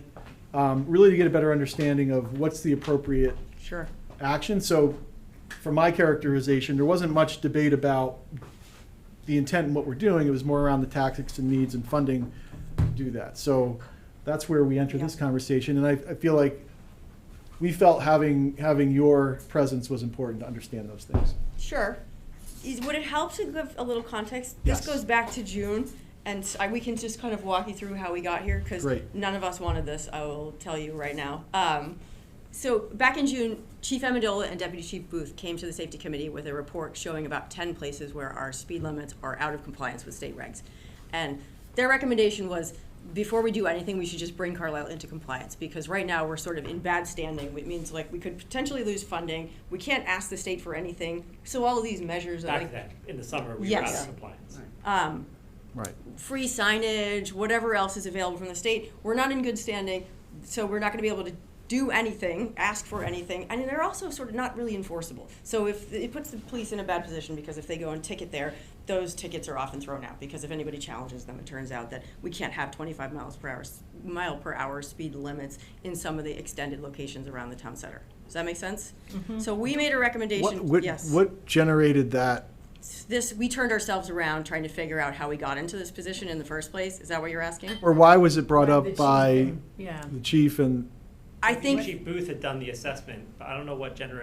prompted him to do the assessment, but he brought like 'cause a part of- document to our meeting. part of the question was, all these towns, surrounding towns, you drive into Carlisle 25 miles an hour unless Yeah. otherwise unless otherwise posted. posted. And then we drive through all these different towns. Yeah. Part of the question was, are all the towns going through So this? Or did we just 25 unless otherwise posted, I believe that's turn over a section rock? 17C, which we did adopt town-wide. And Brian, you carried this all the way through, because if you look at that report, the report is from 2023. It says one option we have here is to just make sure we adopt 17C town-wide. We have actually done that. And this is something we talked to council about a lot. It turns out that it doesn't really matter for Carlisle because we don't have any thickly settled areas. So I think that's the big difference. Most towns, the Yes. 25 mile is for Thickly thickly settled. settled, which is the definition of which has to be a certain length Yes. of housing density, Right. and even our town center is in a long enough continuous area of housing density that qualifies. And this is in this area. But Yeah. let me ask, I spent a little time today looking at those old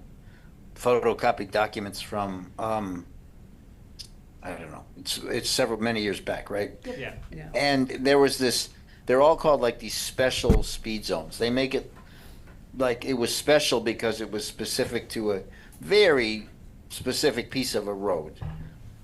Is that what established the quote-unquote state law for us? What was it, or is that a waiver from the state So law? those special speed regulations, those are what is currently in Yeah. effect. The select board could go and rescind those, and then Right. we're in this weird limbo state. The council explained it as sort of, you would like revert to the statutory speed limit. This is Yeah. where So initially in June, we just took their recommendation, get us into compliance so that Yep. we can enforce these speed Right. limits. And Right. then we can move, it was always meant to be a first step. Yep. No one Oh, wanted yeah. this, no one wants higher speed limits, I think I can say Right. that. Yep. And we got public feedback Yeah. to that effect. We knew it was gonna be Yep. unpopular, and Sure. so the change went into effect in I think around October, and we started getting a lot of fan mail about it. And so we almost immediately jumped into action, and so what we came up with was a number of options. First was talking Right. to council about how do we get into the situation, what are these special speed regulations, can we just ask the state to change them? What about our school zone? Our school zone could be potentially expanded to include more of the town center area. That would be, in school zone is 20 miles per hour. Now it's only within certain hours of the day. We looked into safety zones because you see them in other towns. 20 miles per hour doesn't have the time constraint. And it turns out there's no approval authority for a safety zone. This is one of the reasons why we like this option. It's also enforceable. Yep, and it's Very important. absolutely enforceable. That's a regulatory speed limit. It's enforceable under section 18B. So these are all my notes from council. That is the only thing that we can potentially do without any further approvals. We do have to follow MUTCD, which is why there's an engineering study involved in this. So we can get into all of this. But we Right. looked at, we read the regs, David. We looked at all of this. We talked to council and we talked to Nitch about what can we possibly do. How do we get into this situation? Right, but you're jumping ahead from, I really didn't, I guess maybe articulate my question properly. Back in the day, whenever this was done. Yep. Well, first of all, like you, to Scott's point, you drive all over the place, they say as otherwise posted, et cetera. And they also do not have a speed limit change every 0.21 miles or something. Right. So in comes this document that our select board signed that is very granular about very specific speeds. And I have two questions, maybe three about that, just to understand the baseline. That special speed regulation, if it's proper, and maybe it wasn't, does that document being signed by the select board establish a valid speed limit for that specific section, or was that itself just a? I think our understanding is that these ones that are signed that are like old, they're like from the 90s. Yes, and I'm older. looking at Right. one here. Those Yeah. those are old is relative. Those are those are enforceable and in effect. So Deputy Chief Booth's sort of document that said Right. that this is what the speed limit should be. Okay, that's what he was referencing when he was said. reverting back to those. What we did was maybe 5 or 6 years ago. 17 or 18, yeah, we just went around. So there was some decision made to just put up new signs. Right, so that maybe was wrong, So but that if we was go wrong. back to the, But if you go back to those special speed regulations, those are Yeah. still enforceable. My understanding from town council was if we rescind those, it would go back to the state. Right. And one of the risks there is the state could actually come back to us and say, okay, well now these are 40, and we Right. would have right, nothing exactly, to say. no, you're making my point exactly. Yeah. So let's just say we decided that the paper, the special reg is the right thing and it's enforceable. But then we would also have to post, say on, I don't know, Lowell Street or some of them, East Street. You go out of the Rotary and you go like to kids' house. Chaffin's Barn and it's 25. And then suddenly there's a sign that says it's 30 and then it's 20. Is that what would be required to establish that is the speed of that little section? I'm not sure I understand. I'm not sure I don't understand know the question I'm either. I'm not, so, Well, if you were to map out each little yes. smidgen of land and its accompanying speed in that document, you would have like 6 times the speed limit signs that we or any other town has. You'd have them like every half mile would be like a little different speed. I believe what we have, when we went into compliance in the fall was we should have signs posted every time the speed. Yes, We Right. should Yeah. now currently on the roads be matching and it matches those what is regs. the legal, the legal speed 1980s. limits, which are a lot of really random. I agree, I Yes. agree. Like if you're coming into town on, like past Clark Farm Market, like it goes 35, 30, 35 again, 25. Like it jumps back and forth, Right. and that's the combination of the speed Yes. limits Right. as mandated by the state and by our special speed regulations. And back in the day, you think the traffic study was done to establish that? Don't know. I mean, I don't know if we've been able to track it We don't- that I far have no back. idea. I mean, Doug Stevenson's around, he signed off on it, you could ask him. Yeah. Speaking of those same documents, so if those are enforceable now. Yep. And you talk about rescinding them, but what if you didn't rescind them? What if you modified them? You couldn't modify them? So you'd have to provide data. You'd have to either ask for studies to show that they should be modified. And so this is where council's advice was that Carlisle should really drive this process and look at the data before we just go and ask a question, because no change is not the worst outcome here. We could end up with speed limits that are higher than what they currently are. So his recommendation was do an engineering study. It's sort of two-pronged. For the areas where we think a safety zone might be appropriate, so there are some constraints in there and conditions. I can talk about some of those. There are 2 spots where we think, okay, that might be an appropriate measure, and the select board is the approval authority, so that's sort of the easiest thing to do. We would just need a simple engineering study. It's like a 1 or 2 page memo that we have on file. That's part of enforceability of it. For areas where we wouldn't meet those constraints, or 20 miles per hour is just not appropriate. There's some spots that we want to look at. There were about 6 spots that the safety committee said these are the kind of most egregious ones. 2 we think are 2 or 3 actually. Two come together that we think might be a safety zone. One other one we think might be appropriate for a safety zone. The other 3, we're saying we should collect some data and look and see what it says. And if we think the state would agree with us, we could potentially go and ask them to modify the special speed regulation, or we can look at other options down the road, like rescinding something or whatever else. We could probably work with council on or niche on what's possible after that. But their recommendation was to collect some data first before just going into the state and asking. And we for a should know the change. data so that if it doesn't look like it fits our, then we won't bring it up, Yep. don't ask if it doesn't help us. And our decision to pick out of these 6 that we chose in the town, the 2 that we picked primarily because it's the safety committee, was the safety of the children. That's been our goal from the beginning, what happens from the school, et cetera. And when Clark Farm is now turned into a school, that was a very likely place to put a safety zone. Mm-hmm. Because it's not a school zone, because a school zone they have to abut the street, and that doesn't work. So those were the 2, that was the criteria for Yeah, the our one safety decision. zone area is along that stretch. Yes. Yep, Community Farm School in It would Kimball's be area. The other all the way to the potential Rotary. is Yeah. East Street around St. Irene's and Kids And- House. And the Kids' kids' house, house.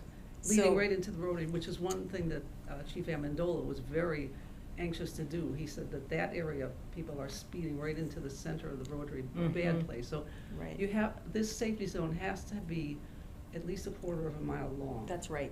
That's essential. So we calculated all of that, and that's how we arrived at these 2 Yeah. as being the most important and the ones that we would like to investigate. Yeah, safety Further. zones, it has to be a land use that's likely to attract vulnerable land users, so that's pedestrian traffic here.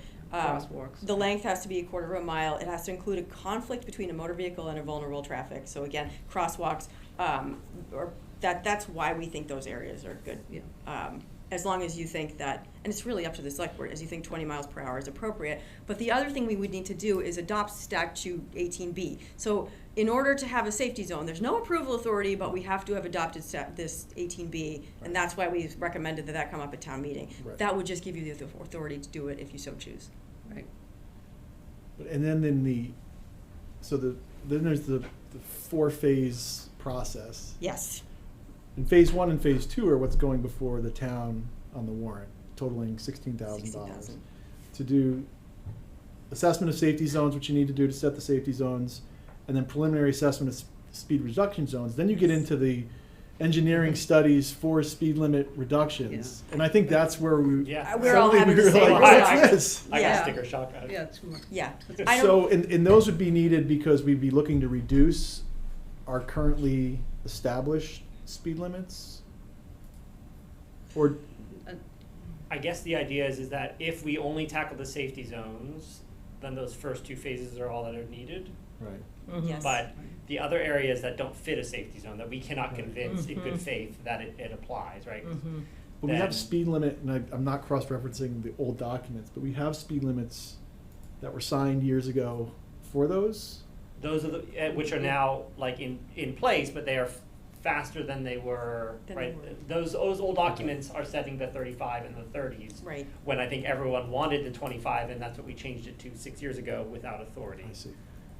And so to change it, lower it, it's like roughly authority, 30 grand yeah. when you add everything Yeah. up per segment. Per segment, Yeah. yeah, which I think we could cross that bridge later. I don't think we're necessarily advocating for that spend. We were just saying we should go as far as looking at the data and seeing if the data supports this, and then see what the options are from there. But it's not wasted because like that's all that would be required if it turns out safety zones are appropriate. We now have a memo on file and you all think it's an appropriate measure.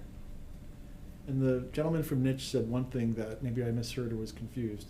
He said, the state doesn't really care what you do, it's federal that is dictating this. Did I hear that correctly? There was a statement about that where it's like, well, why don't we just change it then? And there was something about the state, it's not, the state isn't the problem, it was federal. Is that true or not true?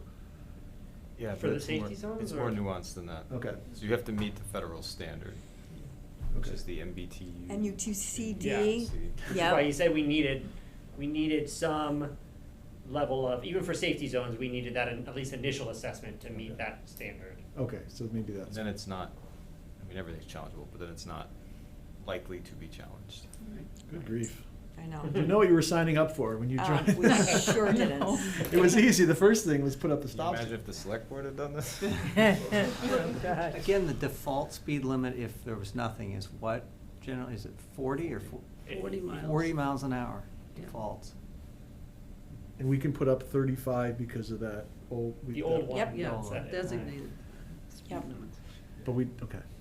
But they didn't have to jump through all these hoops to set a lower. I don't I think don't know we what they know did in the what 1980s. how the 1980s and 1967 one came about. I don't think we have the. I'm sure it was much History. simpler and cheaper back And then. if you'd Oh. like it Yeah. a little bit more complicated, just to add to this story of the, what one needs to pass the secondary, not the safety zones, you do have to have a study of the speed limits.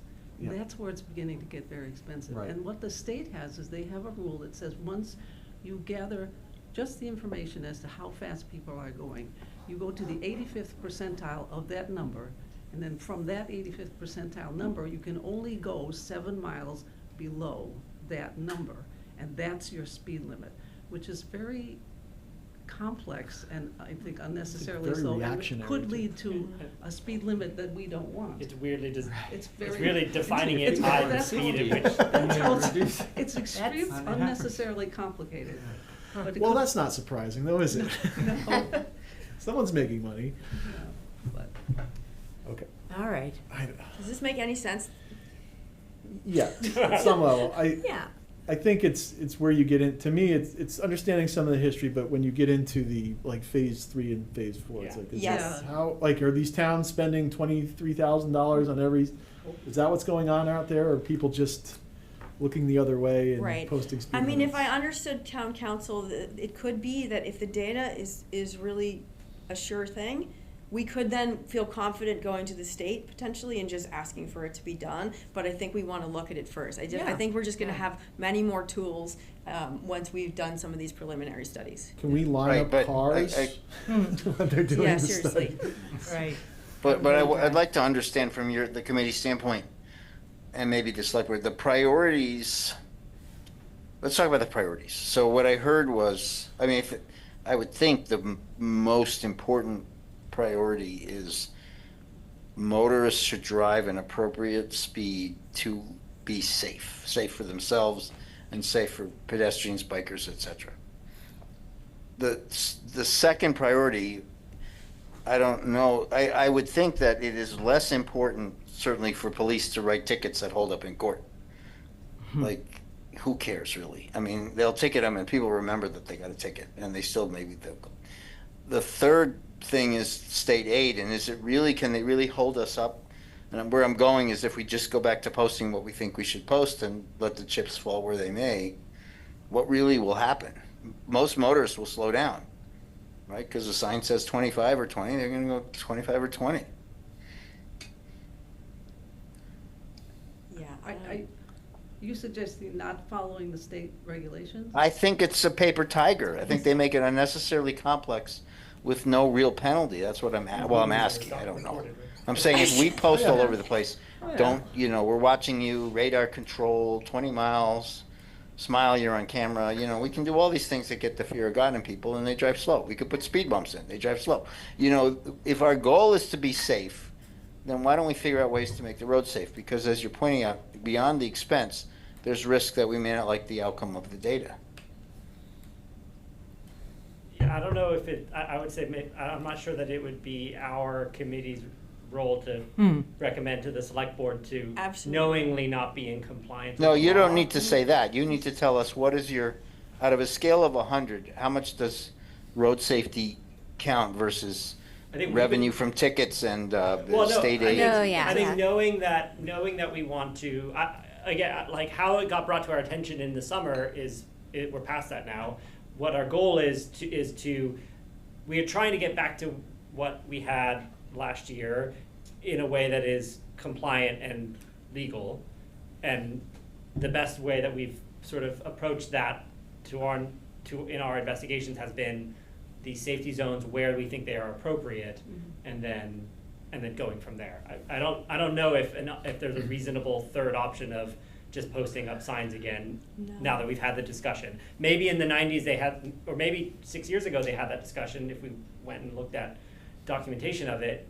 But my guess is that it just didn't come to people's attention that you can't do that, Yes. which is unfortunate. But it's just it didn't. Well, come up I mean, but 7 years ago. you can do anything you want. You just have to weather the penalties. We could have rejected the MBT. No, I'm serious. We could have rejected the MBTA, and we would have to endure the risk that the state would come down on us and scrape away hundreds of thousands, if not millions of dollars of state aid. We have routinely not passed our 40B requirement of 10% affordable housing, and the risk is a developer can come in and develop something we don't like. That hasn't happened. So since you've done the investigation, what is the risk of, what will the state do if we put up signs not in compliance with state law? Like, what will actually they do? I think very much like the situation with MBTA communities, we don't know what will happen, what the penalties Well, we will ought to be. find that out. I mean, that's something we could research. I don't think I that don't we think so took. either. I don't think we took in good faith the consideration of an option to knowingly not Okay. No. be. And I'd But like we- to Yeah. think we would yeah. weigh the police department's advice on this Yeah. pretty seriously, that if it's putting them in a bad position, we should consider that. And that's what the committee has done. I really Okay. feel like the select board has spent a lot of time tying the town into knots over compliance with state regs, and I don't know why this one would be any different. It's only the cost of, it's the two things. It's the cost of getting the data and the risk that the data won't be what you like. That's it. That's all. I mean, I think that the only other third option is to just keep the speeds where they are right now. If we're okay Right. with people in town, like like there was public disappointment with the current speed limits, and I think there are key areas where it's not particularly safe. But if we're also okay with that, I mean, that's a reasonable third option, is to just These are say. town articles that the town will decide on. Right. So ultimately, and again, what we're talking about tonight is adoption of 18B that would just afford the ability Which to I- implement a safety zone if I we want to. believe we would all, Yeah. I support. Yeah. I don't want to speak. Oh, for no, I anyone. certainly support that. I'm looking down the road. at And then the figures. phase 1 and 2, which is $16,000 to do the data collection and work needed to establish safety zones, correct? Yeah. Is Yep. something the town will decide if they want to spend $16,000 on. So Right. is it 16 or what was the Well, the 112? I'm thinking the, Phase Well, one that and was two. his. If you get through all the phases, Yes. it's over 100K, and I don't think Oh. anybody is suggesting Yeah, that. it was more than I we- had in for mind. town meeting approval, at this town meeting, it's phase 1 and 2. Okay. Then you see where you're at, and then you Right. get into, Yeah. so for purposes of this town meeting, I support these studies. I think there's a bigger question coming out of that when you get the data. Yes. What What do do we you do? do with it? It doesn't Right. sound like you're wed on any particular outcome here. Definitely No. not. So it's crazy. It's all crazy in terms of the state stuff. Some of the others, But- I talked about, like, we looked at other avenues. We can't expand the school zone, it turns out, because we don't have frontage on any of the streets. There's a pretty strict frontage requirement. And we can't just revert. We asked, like, is there a legal way? To what Mr. Modell is saying, is there a legal way to just revert to what we had before? Did we miss a step? How do we get to where we, and the answer is no. 17C is not gonna get us there because we don't have thickly settled areas. And it wasn't a misstep, we just put signs up where they couldn't be. We just didn't follow the regs.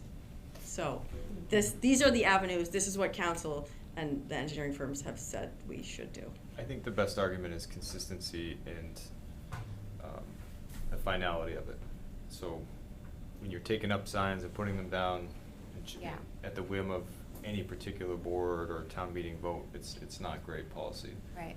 But if you can, in my town, there's the same thing, and I was sure the same situation happened, and they just put signs up, and I found, or my brother-in-law found the engineering study, and that was the end of it. Like, it's 20 miles an hour. Yep. So there is some value to that. I don't know 112,000 for every spot here, certainly, but this initial thing is consistency. Yeah. And what about the safety zone? So that's just the first thing, that could be implemented pretty quickly. Yes. That's our understanding, yes. We adopt section 18B, we do an engineering study so we can file these memos away, assuming that we meet the constraints and they're not particularly difficult to meet, a quarter mile of the things I was talking about before, and then you all just go ahead, you are the approval authority. Right. And And we that put would up be s- around the school, what, I'm just curious. We what were are you talking about thinking? around CKH and around the community farm school, yeah. Okay. What will be the new community farm school, which is Clark Right. Farm. Yes. Yeah. Okay. Yeah, because right now that stretch is curvy and goes from like 30 to 35 to 30 again to 25. Yeah. Yeah. Which it used to all be 25 Right. with our fake signs. And we So can't this would actually establish get to 20. safety, we can't establish safety zones over toward Clark Farm or down to, I guess we haven't totally ruled it out. The question is 20 miles per hour just like absurdly too low in those spots? for, well, we can get into this later. This is another, Yeah. different conversation for a Yeah. different night, but, Because you don't have any control. It's 20. If you do a safety zone or a school zone, it's 20, and there's no And safety zones are 24/7. 24/7. Yes, it's Yeah. not just Zone is school not hours. just but this, school hours. And the the speed limit safety out zone- here used to be Yeah. 25, or was it 20? Coming into, I thought it was 20. I thought it was coming in from Concord? coming Or in on from Westford. 220 oh, from Yeah, Westford. 225. Didn't it used to be 20? I think Was it I don't 25? remember. I don't remember. I thought we had, Well, you're saying you could put potentially a safety zone could go in and it could be 20. if you argued Yes. that the town hall, I guess, was Yeah. Yep. Well, that vulnerable, might be the a language. something to consider. Yep. It We wouldn't just have to cost, go a quarter of a mile. yeah, but it Measure wouldn't it cost, out. wouldn't Well- cost $30,000 or Nope. whatever. Yeah. Anyway, these are all good options, I think, to have, and which is why I would support both articles. Yeah, I'm comfortable with that too. I think this is gonna be one of those like long town meeting ones where a lot of people are gonna have, Yeah. of support, a lot of people are gonna Oh. wanna say Yeah. anecdotally, Okay. Yeah. Yeah, how many Right. calls do you get Oh, and emails? there A is lot. a lot. and from it's the way more town. complicated than anyone would ever imagine, and Yes. it's just, you start pulling the thread and. We've learned a lot about Yeah. regulations of I the state bet, road. more than you ever, More than I dreamed Yeah. I would. yeah. And you're part of the fan mail club. We get fan mail, you I'm get sure, fan mail. yes. It all goes to her, thank goodness. Huh? Yep. Yeah, I've not Laura, seen it. Laura does it all. Yep. All right. The other thing, but just one last point, which is a little bit separate, but still, the idea of a hub and spoke, which is one of the things that's really leading our decisions in how we spend the money, because to toot our own horn, we did get last year $600,000 just short of money for complete streets and safe streets, which was a real accomplishment for us as Yeah. first timers, because none of us has been on a committee before. So this hub and spoke is really something I think is important, because I'm looking at it from the point of, we've got thousands of apartments or units being built from the MBTA and surrounding towns, which means these major thoroughfares are gonna be coming through, and they're going to be more crowded because there's gonna be a lot more traffic. That's a main artery, 225 and East Street. We could be proactive as Carlisle and set these standards now so that when the rotary is there, it's more controlled and measured. So your idea of going out through town hall in that way and making that is a great idea. I think they should all be slower. Mm-hmm, The coming people in. going to the school, coming in and going Yeah. out, that would be a goal I would work toward. And I don't see how anybody would not want to take that on. So maybe we'd get some good town support, you think? Oh, definitely do. Yeah. That's it. Do we need a motion on Yeah, this? if we're ready, I'd like to there's two articles, Right, and do we have names for them? safety zone and, Phase 1 and phase 2. well, there's Oh, there's phase- 18 adoption of, we should get that. Yeah, that's, Yep. you have to. You have to Is have- it confusing if we say adoption of safety zones? Because this is really just adopting the ability to implement safety It zones. should be, I think it should be adoption Of whatever the. Whatever the- What's the statute article? 18B? Statute 18B? Yes. I don't want people to think that they're voting in a safety zone Right. here. When If you it, vote to recommend the articles as presented by the safety committee, then you're approving the warrant, and that'll have all the specific language. So Great. we're really just adding recommended, so you don't have to be exact. okay, but it's gonna be two different warrant articles, Yes. right? Okay, And just for clarity, it's approximately $16,000 for the traffic study, Yep. for both, phase 1 and phase 2. Yep. right. Okay, I would move, I move that the select board recommend the two articles presented by the safety committee. The one for safety zones, which is to adopt the statute 18B that allows for us to set safety zones, and the traffic study phase 1 and 2. I Second. would second that. Second, okay. Any further discussion or deliberation? I would just say, I know I was hard on them, but you've done great work, really. You've done really great work. I just like to explore every edge of the canvas, including non-compliance. And if the speed limits suddenly change overnight, we're gonna know who to. Yes, I can just forward the fan mail. Yeah. Yeah, but anyway, you did a great job, so thank you. All right, let's take a roll call vote. Arnold, I. Modell, I. Snell, aye. Stevens, aye. Triola, aye. Thank you very much. We appreciate you coming Yes. in. Thank you. Do you have to? And you have We to also have to close. Oh, yeah, you have to close your Oh, yes. meeting. Oh, A motion to I close. I second the motion to close the meeting, our meeting. Any more discussion on closing meeting? No. All in favor? Aye. Thank you. Great, thanks. Okay. Very good. Yeah, You guys thanks did a for all great your job. work, all your time. Thanks, team. Okay, so we have review of the annual town meeting warrant and additional potential recommendations. Do you want to walk us through those? Yes, and do you mind if I do what I do with the FinCom, which is a little bit of speed round? Sure. All right, it's fun. So the things we're looking for are whether you still support including the article, eventually the article order. We have to approve the article language, but that'll be at your next meeting. Recommendations you're working through now, and then 3 of the ones that you recommend tonight have ballot language. I just want to show it to you so that it's not a surprise when we vote on it on the 14th. So doing rapid round. And rapid round can stop whenever you. Needs to start. Okay, you ready to hit the buzzer? Yeah, we need a big dial. Yeah. Okay, so the consent agenda. Having a consent agenda is one thing. Receiving the town reports, the elected salaries, which only includes the assessor and the moderator, the OPEB actuary study, which you have no say over, is $4,000 a year. The ability for you and me to spend Chapter 90 monies that come in. PEG, the question that David had earlier. This is being increased to accommodate expenses at the police station and the fire station for the community room. A request from the schools to create a broadcasting studio, a small broadcasting studio at CPS that can be completely PEG funded. And then the last initiative is to improve the Corey Auditorium for the town meeting experience, but also the Corey Auditorium together. So we're recommending $300,000 be expended. There's about $600,000 in that fund now, and we spend approximately $30,000 a year, so plenty of funding. How much do we get from that every year? 50 to 70, I want to say. So we're trying to find reasonable and strong uses for it. Yeah. So department revolving funds, these numbers will come to you, but they are the maximum that people can spend with the revolving funds that are approved, and there's no changes to adding or deleting revolving funds this year so far. The salary and wage table, this will have some things we need to go over with you at your next meeting. It includes any changes we've made to the comp and class plan. So those would have to be Will that be, do you envision that'll be part of the consent agenda, or do we need to break that out? if typically is, unless there's something to discuss. Well, I know there's the one reclassification that will probably need some explanation. So then you would want to either decide to remove it or not. Okay, we can do that at the next meeting? Yes, Okay. because you'll see it. We also included in the consent agenda, assuming your support, the change of the bylaw, the name of the Celebration and Veterans Committee, the Lowell Street easement, which is just an administrative correction with no further implications according to the town clerk and town council. You've already discussed the cemetery perpetual fund. This is a free cash transfer to fix an admin mistake that was made in the past.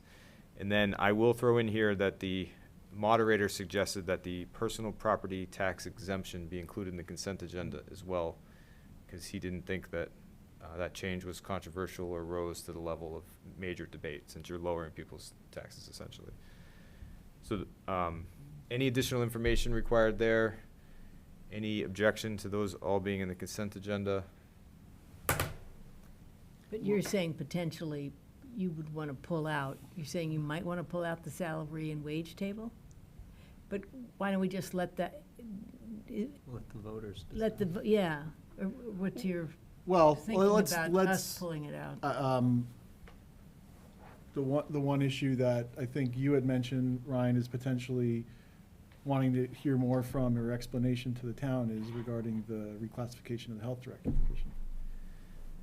So the Board of Health reclassified Mhm. the health agent to a health director position by bylaw and personnel policies. That has to come through me as delegated authority through you. It did not. So we have now hired a health director, and we need to change the classification.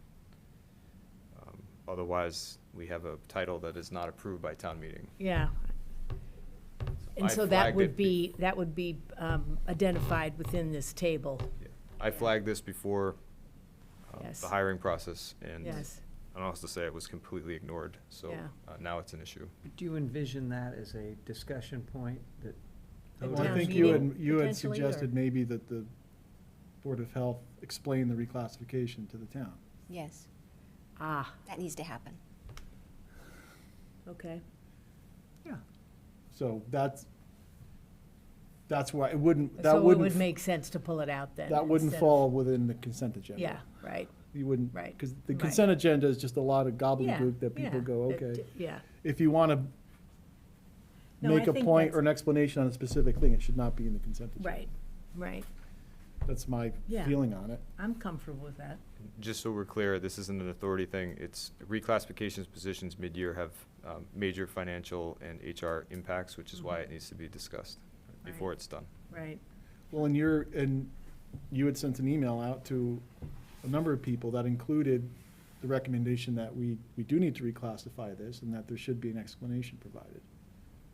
I did, but I would send that to anyone, just making that clear. What? Anytime anyone reclassifies, we send that exact same email. No, but this is a substantive change that I think people should be aware of at least, even if they end up supporting it. I like- Not just aware, I mean, I like the I idea, liked we it. should say that because of that change, we request that the Board of Health give a little presentation as to why they thought they had the authority to reclass when they didn't do it properly. I mean, I would grill them, like let people know that they didn't operate within the boundary lines. Look, if we're going through hoops to change a speed zone from 20 to 25, like because of compliance, this is compliance. Like they didn't do it. And we're the complying authority and we should do something about it. And the least we can do is call them on the carpet and say, we're making this wage and class change because it was improperly done without the proper authority of the select board of the town administrator, and therefore the chairman of the Board of Health is going to explain why he did what he did. I think the tone needs to be less, why did you do what you did, but more, what is the increase or the improvement in services that the town is going to see as a direct result of this new title? No, that gives him, but Christine, that gives him gobbledygook. That gives him an excuse. I mean, he's going to say that anyway. I'm more concerned with identifying that we are patching up an error that was made. Right. Oh, that in that direct yeah, that does need conflict to be with the stated rule. as well. Yeah, yeah. Okay, so maybe both. Anyway, I don't see this as being part of the, I think All right. we'll have to pull that. Definitely one not out. part of the I consent would agenda. agree. I do Pull it too. out. Yep. Okay, you just, and by the way, the new health director hired extremely qualified and qualified to be a health Yeah, director. And let's be clear. Nothing to I do mean, with yes, the new hire. this is, This is just. Very excited for well, Kelly. and I think this is about accountability. Yeah. Okay, safety zone is option and traffic studies we just discussed. Cell tower lease, you had indicated previously that you support and recommend the cell tower, depending on the numbers and the final details, but generally speaking, leasing out the tower for cellular service and payment. All right, we gotta talk about this one. Canvassing and solicitation bylaw. We need a substantive discussion on this one So tonight. the town moderator requires that you have 2 substantive discussions about this bylaw. The bylaw was written by town council, was ready last year, but it was kicked for. Can you put it up? Yep. We can have a substantive conversation about it tonight? Yeah, but while you're doing that, I think if we could also for the future, just have some kind of a code next to each one that we've already discussed and recommended, just so we're done. We don't have to, Green, color code them green. there you go, it's ready to go. Green We're in good lighted. shape. by the Green way. light. we're in good shape. On most No, of I it. know we are, but I just, it would. Yeah, that's helpful to know which where- ones Yeah, we've so we already- don't have to look at the ones like the cell tower that we've already. So, to recap, this is one where there used to be a state law. The state law was rescinded, and now towns must pass their individual solicitation bylaws. So we're basically patching a hole, correct? Yes. Okay. Do we have to do a bunch of studies to? Yeah. We do it by street. Oh, lordy. And so, is it fair to characterize this, it's not changing how, we're not adding a new restriction or regulation, we're basically coming into compliance in a way? No, I just know about this from the previous jobs I had. It's the way it used to be by state statute. If you were gonna send canvassers in to a town, you had to stop and register at Right. the police station, right? And so then the town rescinded that, or I don't know what they did, but it's no longer a state statute requirement. So it's up to each town Right. to vote to have such a requirement. And here's the language of it. So, in a nutshell, to your point, people doing solicitation in towns for those reasons would have to essentially register with the police department. Yeah. But by this language, Jehovah's Witnesses or poll canvassers or people saying, would you support Simon Cataldo for his state rep, they wouldn't have to, right? Because they're not selling anything, right? That's my understanding, and we will confirm that. Yeah. And are there this any is all towns selling. that also make Yeah. those people register? I'm not sure, but I don't think that would be very smart, First Amendment wise. Okay. Okay.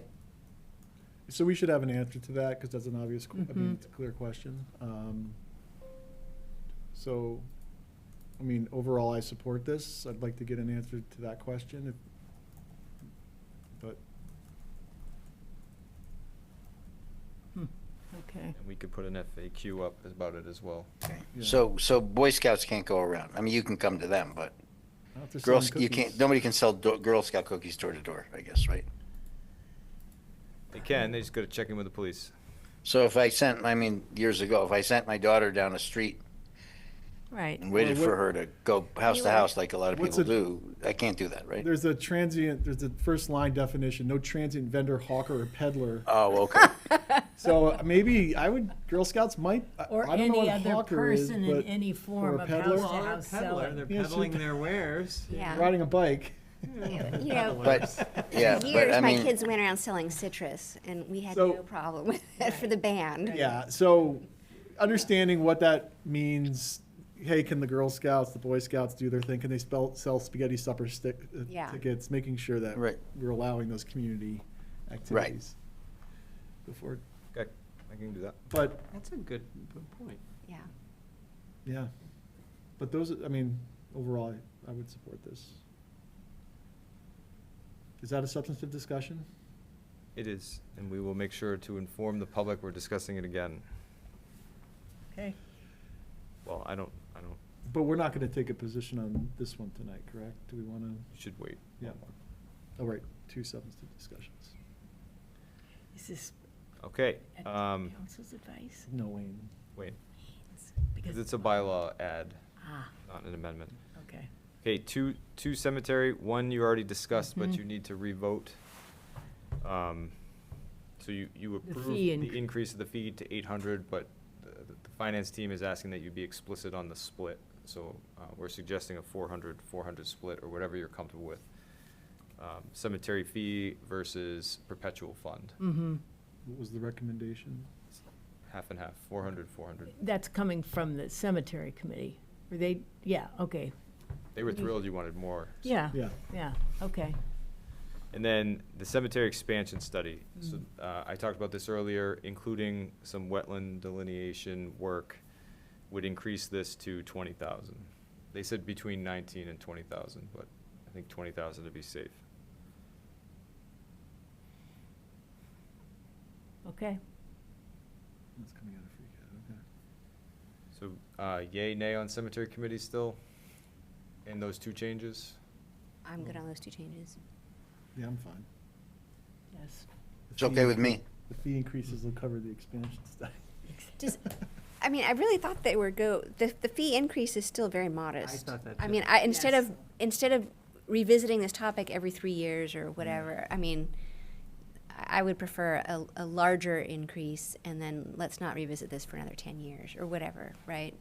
Well, especially as the cemetery closes its ranks and has no Yes. more room. Yeah. And you're still obligated for perpetuity. They're- You have no Take more care of income it. coming They've in. put together like the equivalent of a PhD thesis, very well researched on why they need more money, and then they ask for $2, you know, and it's like, you know, if you're gonna do it, go do it. Go big. Yeah, go big or go home, right? Anyway, but yes, I absolutely accept their recommendation. If they think they can close, the numbers close with that amount, absolutely, that's fine. Best bargain in real estate there is. So should we go ahead and recommend that tonight? Yeah. All right. So I move that we recommend the cemetery expansion study for $20,000 and the cemetery fee increases as, can we say, as included in our packet tonight? Is that 800 correct? with a 400 split. Or fee increases of $800 with a 50-50 split? Is that the idea? Increase of 800, or is Or it? no, what is it? Or the Total. new fee is New 800? fee is- Yeah, it's New not- Fee Fee increase to increase. $800. With 400 going to perpetual fund And 400 going to, general. okay. So I deem that a good motion. Is there a second? I'll Second. that. Okay. AI Any- will fix this for us. Okay. We don't even need to meet anymore. Any further discussion or deliberation? Seeing none, we'll do a roll call vote. Arnold, I. Modell, aye. Snell, aye. Stevens, aye. Triola, aye. All right. Okay, last one for me before we get into CPC is the ZBA amendment as presented by Julie last meeting. All right. Yes. Preliminary. It was. There was what? Don't have to make a recommendation. Preliminary. Yeah. We Yes, haven't heard- yes. We haven't heard the full presentation Yeah, yet. let's hold off on that. You likely won't get it before the warrant, so this could be one that you That's make all a right. recommendation at town meeting. Yeah, that's Okay. fine. I mean, he's going to announce all the recommendations anyway. And then, just to be clear, cell tower lease, if you could vote to recommend that, if you still do. Yeah. I move that we recommend the cell tower warrant article, the cell tower lease warrant article. I'd second that. You wanna, Assuming yeah. Yeah. You want wanna something more? refresh the discussion of that? That's the, Proctor Road is a tower that exists. We're leasing out the attachment of cellular service to the Poll? tower in exchange for a lease payment, an annual lease payment, and increased cellular service. right. I support that. I do too. Let's support it. Okay, so you need a Okay. roll. So we have a motion, we have a second. Any further discussion or deliberation? Seeing none, we'll do another roll call vote. Arnold, I. Modell, aye. Snell, aye. Stevens, aye. Triola, aye. Okay. Then So- CPC is the last piece. And before we dive into CPC, can you just, given everything we just did, what are the main ones That are left? that are left?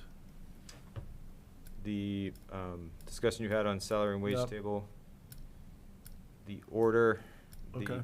the inclusion or not of the consent agenda Okay. to include whether you want to put personal property in there or not.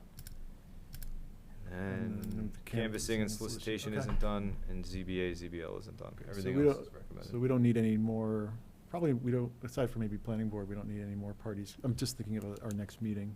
Okay, good. The order is important. Yeah. Yeah. Are we gonna do, we're gonna do that the next meeting or tonight? Tonight would be, if you have any All right, first thoughts, that'd be Yep. great. let's go through CPC All right, and then attack the CPC. order. So I know, I'm sure you all went to clicked on the link and read each of the 5 applications. So I'll just be brief.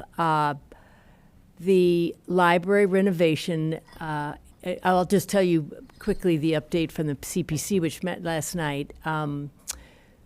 We voted to recommend to the at town meeting the approval of the rental assistance project, the preservation and restoration of town records, and the amenities building for CCHS. The two that we are in support of in concept, but we wanted to try to zero in on the amount of the request, because that's the library renovation and then the bog house design, because we learned the housing trust representative of CPC said there's still some last minute adjustments to the amount. There've been some things that have changed a little bit, so we didn't want to set it at 200,000 then have it be higher, which if it's higher, it's not going to be thousands of dollars higher. But we, as the committee, just felt like we wanted to see the final budget in detail before we signed off on it going to town meeting. And similarly with the library renovation, since they've just put out the bids, they expect to get a much more firm number on the cost, which will definitely change that 500,000, because the 500,000 was actually up to 500,000 request.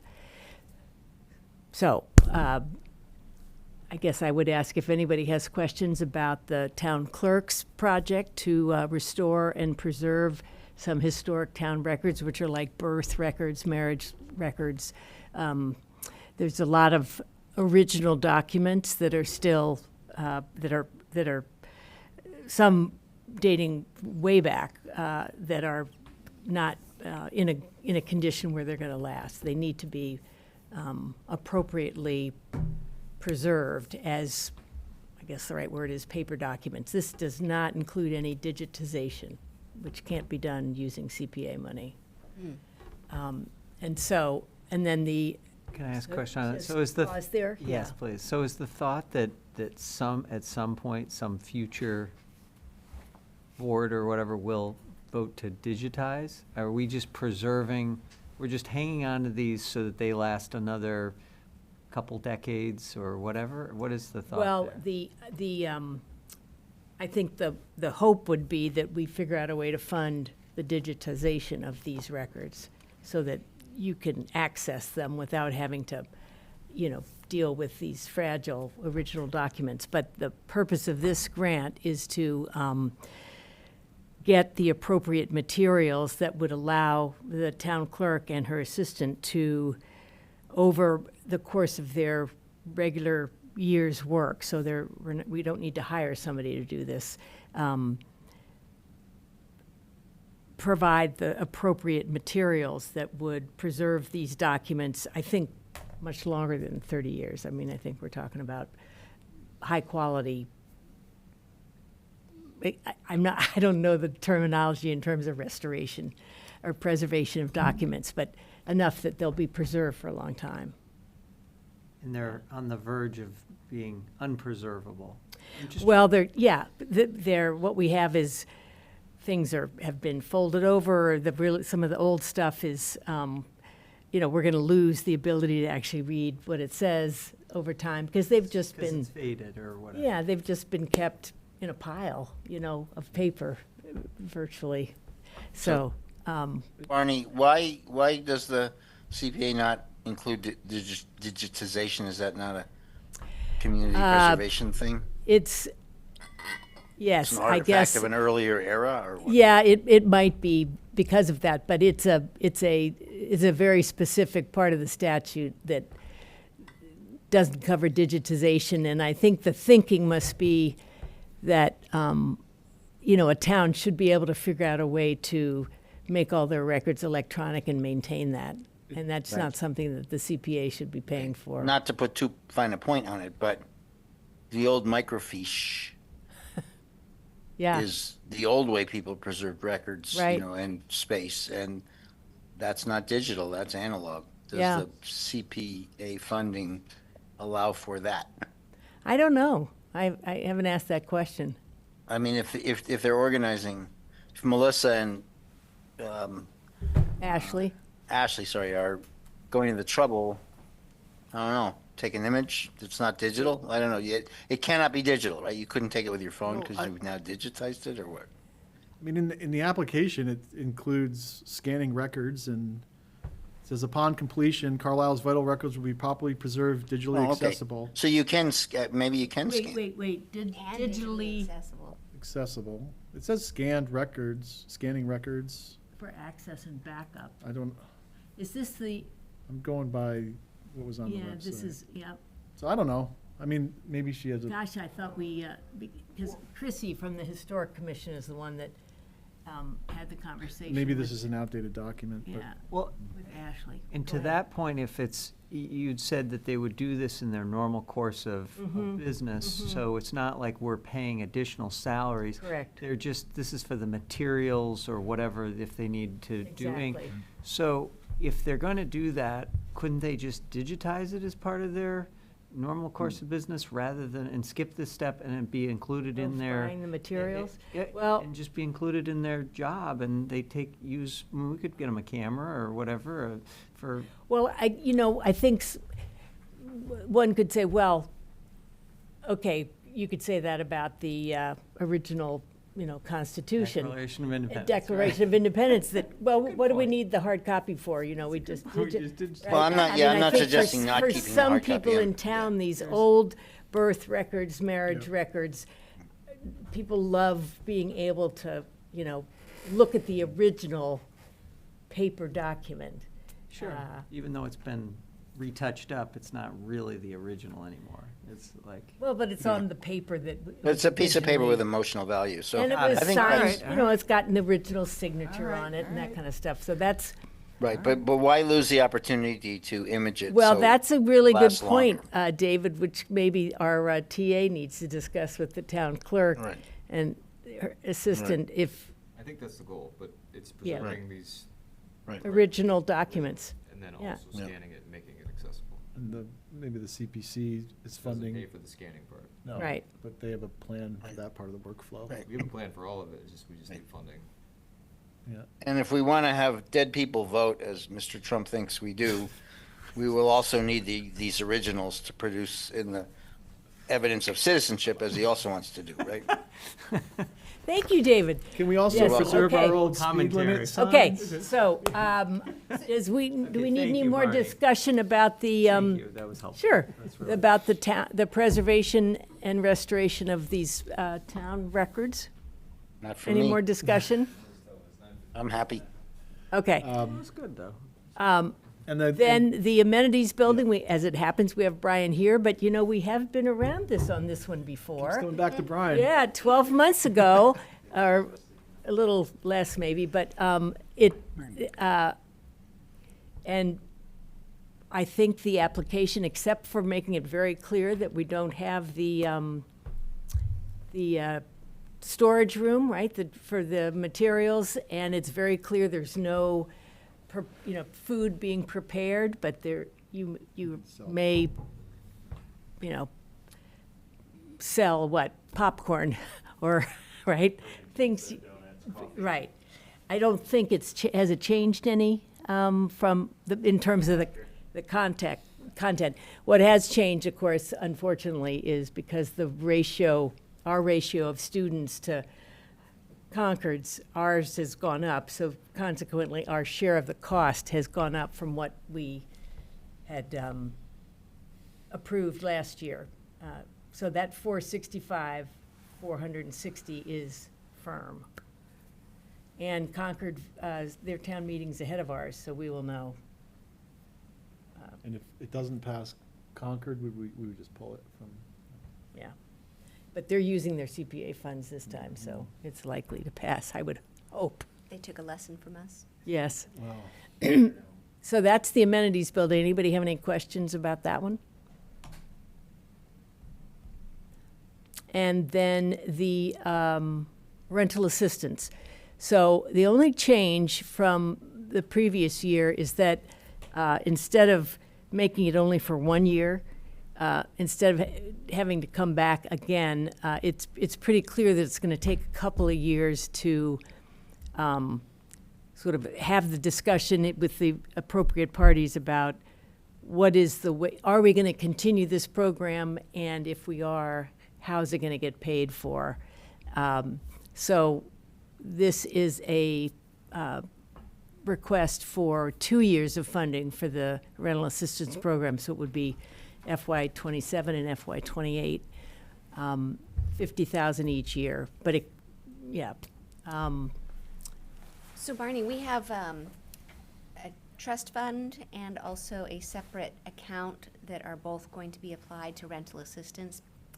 Oh, good. But, it's sort of pending. We'd asked Jeffrey for a written process, because when, a big part of the working group's charter was to make sure that things are, being dispersed in a really fair manner with, all on the up and up. But he didn't have a written process. And I guess he's not been able to get one through COAHS yet. And there's When you say process, you mean the qualifications and then no, how people... what would be the allocation process? How do we ensure that it's all, equitable? In terms of people having the opportunity to apply. Exactly. And then if there are more applicants than we had funds for example, how they determine who receives the assistance. Right. Okay. And then there was also a part in the charter about maintaining anonymity and anyway, so we just wanted to make sure that his process satisfied everything that the charter asked for. And, he was still putting that process together. But I'm saying once, he gets us that and the working group approves it, I mean, theoretically, we could, offset some of these funds. I don't know how that would work. If we approve funds and then, because there's 100 and, I don't know, something of trust fund, and then there's another 26K from a separate account. So not an insignificant amount of money. We just need to be satisfied that the process, Well, checks all the boxes. the way these CPA grants work is if the project is completed and the funds, there's still funds remaining, those funds are turned back into the CPA account. And I guess it would be a decision for the select board about the application of those trust funds. Would we want to, hold them until we knew how the funding was going to work going forward and what the program actually was, or would you want to use it to offset this? I mean, I think that would be a conversation that the select board could have. And then in that rental assistance, that comes out of which bucket from CPC is housing? Yes. Yeah, okay. Yeah. So those are the three that the CPC is already voted last night to recommend for adoption at town meeting. The restore the records. The amenities and building rental. and the rental assistance, yeah. And so, And- so you haven't recommended the other two yet? No, Okay. although our minutes will show it, we support the purpose of the project, but Right. we want to make sure we see the budget and specific amounts before recommending it to town meeting. Right, so we would not take a position potentially on those tonight. We would just consider three of them. And, I mean, unless you want to go ahead and support Well, the library renovation regardless. But, It's odd to support a article that someone else is recommending funds when they haven't recommended yet.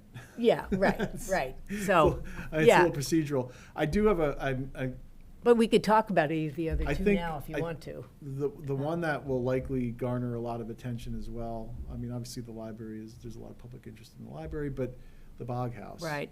I know there's a lot of interest in the potential uses of the Bog House, and I don't know that the 200 or whatever the number is. There may be a lot of questions about how is this being used, wanting to know what it's going to look like. What's going to happen with, trail access? I don't know how the CPC communicates that or provides enough information to get public support, but probably not as much information as people want about. Well, Julie gave a great presentation where she showed this as part of a step, right? Not the funding source, but I mean, my recommendation What the is project is and what it. She what- should present a version of her PowerPoint. It's very clear. She's a great Yeah. graphic, But I artist. think and- there will be some opposition to the Bog House because there's concern about trail access and some of these other Well, issues. but again, that should be addressed. Sure. But what I'm trying to say is, don't you generally anyway, Barney, the subject matter expert generally Yeah. presents the Correct. case? Yeah, the CPC wouldn't be presenting the Right. So there'll doghouse. be, yeah. Right, so she should present and we should prep her for those, or she should be prepped for those questions. She's pretty good at that, Yeah. so. Yeah, and we should be doing some work ahead of time, which I know Yeah. CAHT and Julie have been going to different committees to discuss the Bog House plan, so, but Right. whatever, publicity we're gonna do, the video, I assume we'll do some kind of a video about this one. Yeah, all of that, will I mean, get done. was it not recently determined, I think it's relatively new news, that the parking could be done across the street? Yeah. Yeah, And something that is else, the new. cell tower, there was some other thing that could go across the street Yep, that helps that project. Part of the And funding should is not impinge on trail access. to understand those things. Yeah. right. The library, I'm liaison for the library, so I track that pretty closely. Yeah. The library scope of work has not changed. It's, the discrepancy is due to inflation entirely. Right, Right? And right. so I kind of feel like if we were thumbs up last time, can we just go ahead and give a thumbs up this time? I mean, I wasn't waiting for another presentation from the library on that. I thought we were pretty clear on what the statement of work was.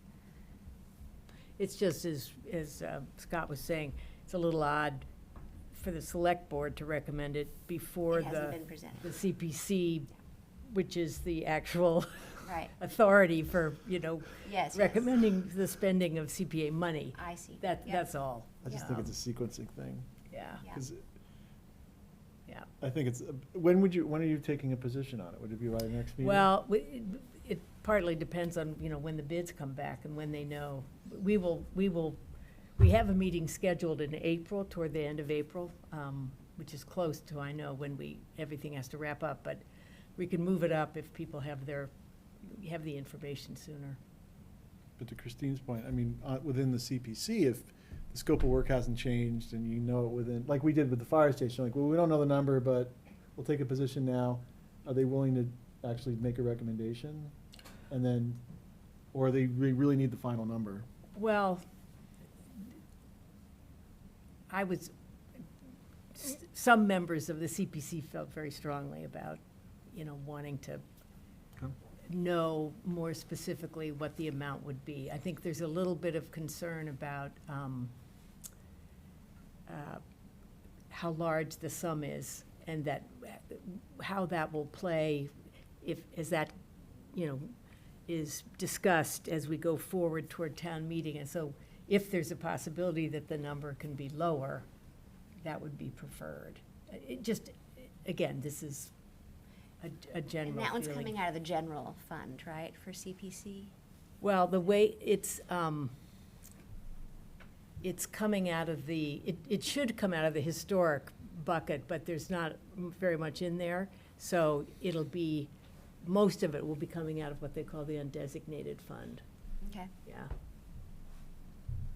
Well, why don't we, So do you want to vote on the three that, let's definitely vote on the 3. and somebody else should probably make the motion than me, right? Since or is that fine for me as the chair to make it of the CPC? For the select board, it's probably okay.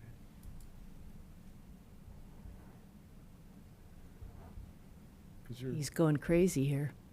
you wanna go um, with it. He's just giving you. All right, well, you want me to, you fine with me making a motion then?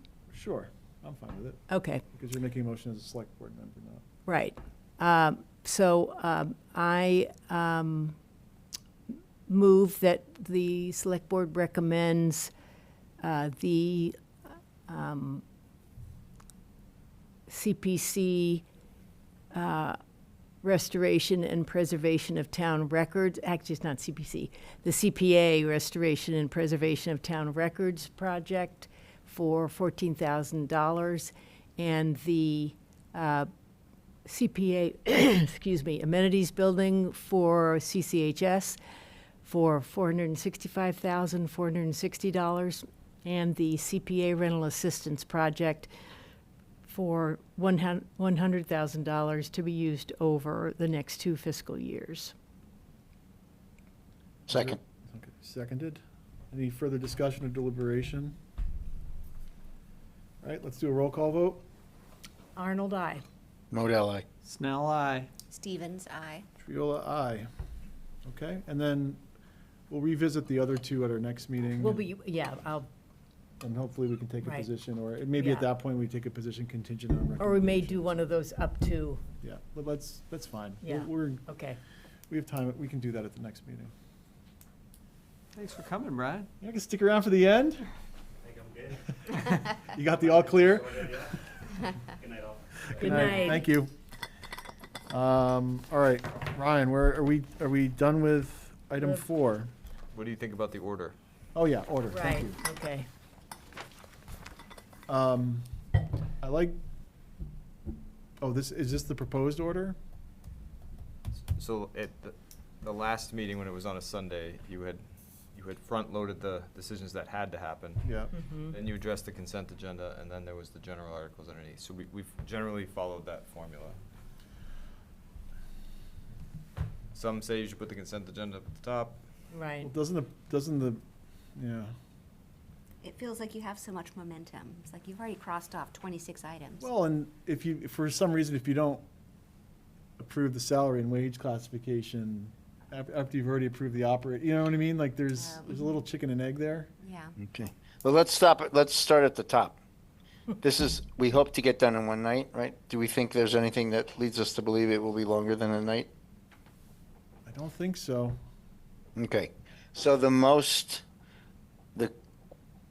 issue that might get the most attention would be the fire station. Is there anything else? I mean, I think the DPW, Okay, so Just those 'cause are the it's new to capital projects people? that would Right. take, right. So, I mean, are we starting at 6? Is that where we sort of landed? Yeah, Yeah. I mean, I think it doesn't matter. Last time we were really trying to work against the clock and get everything done in what at least in the beginning sounded like it was going to be a long thing. It turned out not to be so long. right. So, we wanted to force people to get there early for the big issue, but I'm okay with the order of the first 5. The only 6, the risk is that people dribble in and they miss that good stuff. Like, the consent agenda is sort of like the parsley, right? So people, they don't come, these guys are talking about exits and this and that, Yep. I'll wander in later. So, I mean, putting them up front forces people to, if they care about it, to show up, right? So that's the first thing as compared with the traditional order. So I guess I would support that, or maybe certainly Articles 1, 2, 3. David, You could then pivot to consent and then come back to the capital projects, the building Yeah. projects. I don't know. Yeah, I was thinking about your comment, though, people dribbling in and looking at the exits, that discussion. Yeah. I found, though, that once you have a quorum, and if he Yeah. starts on time, the people who are there early are ready to get right. down to business. Right. All right. So let's get down to business. I'm with you. All right. So that's good. So let's get to Scott's thing, which is now you have to clear the deck. Well, if you voted do you need to do wage and class before budget? Let's just talk about, yeah. regardless of what No. Board of Health did or didn't do. It wouldn't change the budget, Okay. or you would have Right. already changed the budget. Right. Right. The budget's a number. It's not a, variant of the wage and class, right? Right. I don't think in Okay. this case it's gonna, in Yeah. this specific instance, it's not like some systematic change. Right. Okay. So DPW, then can you scroll down? So we do this consent agenda. Personal And then- property exemption, consent agenda or not? Do you have an opinion? Well, I would you want to put if salary and wage is being pulled, it needs to get out of line 16 or 14, whatever line that is, and But, go down somewhere, right? Yeah. yeah, after the consent agenda? Yeah. And Right. So, yeah, what of those middle lines right there is that the only one of those things that's out of the consent agenda at this moment? I'd probably Yeah. move the CPC But couldn't up. you put the, couldn't you put the personal property exemption into the consent agenda? I would. that I would recommend. That's what Wayne is recommending, or Yeah. was suggesting, as we Yeah. consider. Did you say you would? Yeah. Yeah. I would. You put it at the end, Yep. keep people. I even think So- cell tower lease could be, could it not? Sure. There's gonna be some, I don't know, You think Oh, there the might be people debate that- on that? yes. Well, who live, but who, this is Prospect No, Street. there- It increases their service. I don't no, I know, but do you remember the solar panels? Yeah. There was. People are gonna wanna wear tin opposition hats in 'cause that of the area, you rainwater know, and all that the stuff. contaminated rainwater that's gonna come off of Yeah, it. yeah. Oh, gee. The There environmental will be impact. people that Environmental will stuff. wanna Oh, speak. it causes brain cancer. Yes, I know them, yep. there will be some of that. Gotcha. But there's not a lot of housing around there, is there? Proctor Street. Oh, but there's animals, birds. Oh, okay. Okay. I don't got know. it. We I- may be overthinking. I roger that. I mean, well, wait, again, we can put it in there, and then Wayne goes through it, and somebody says no. Yeah, I You don't know. You prefer it not to be pulled out? This is gonna be a change, because usually the consent agenda is a lot of procedural stuff. Yeah. And now we're putting what we consider kind of low impact, low interest, low, Significance. not contentious into the consent agenda. So Right. you'll probably have, you're more likely to have holds in the consent agenda. Yeah, because all it takes is one Can, person. I should I know think this maybe, would get a but I hold. don't. Okay. So, in the case where Wayne says, okay, he would propose the following consent agenda,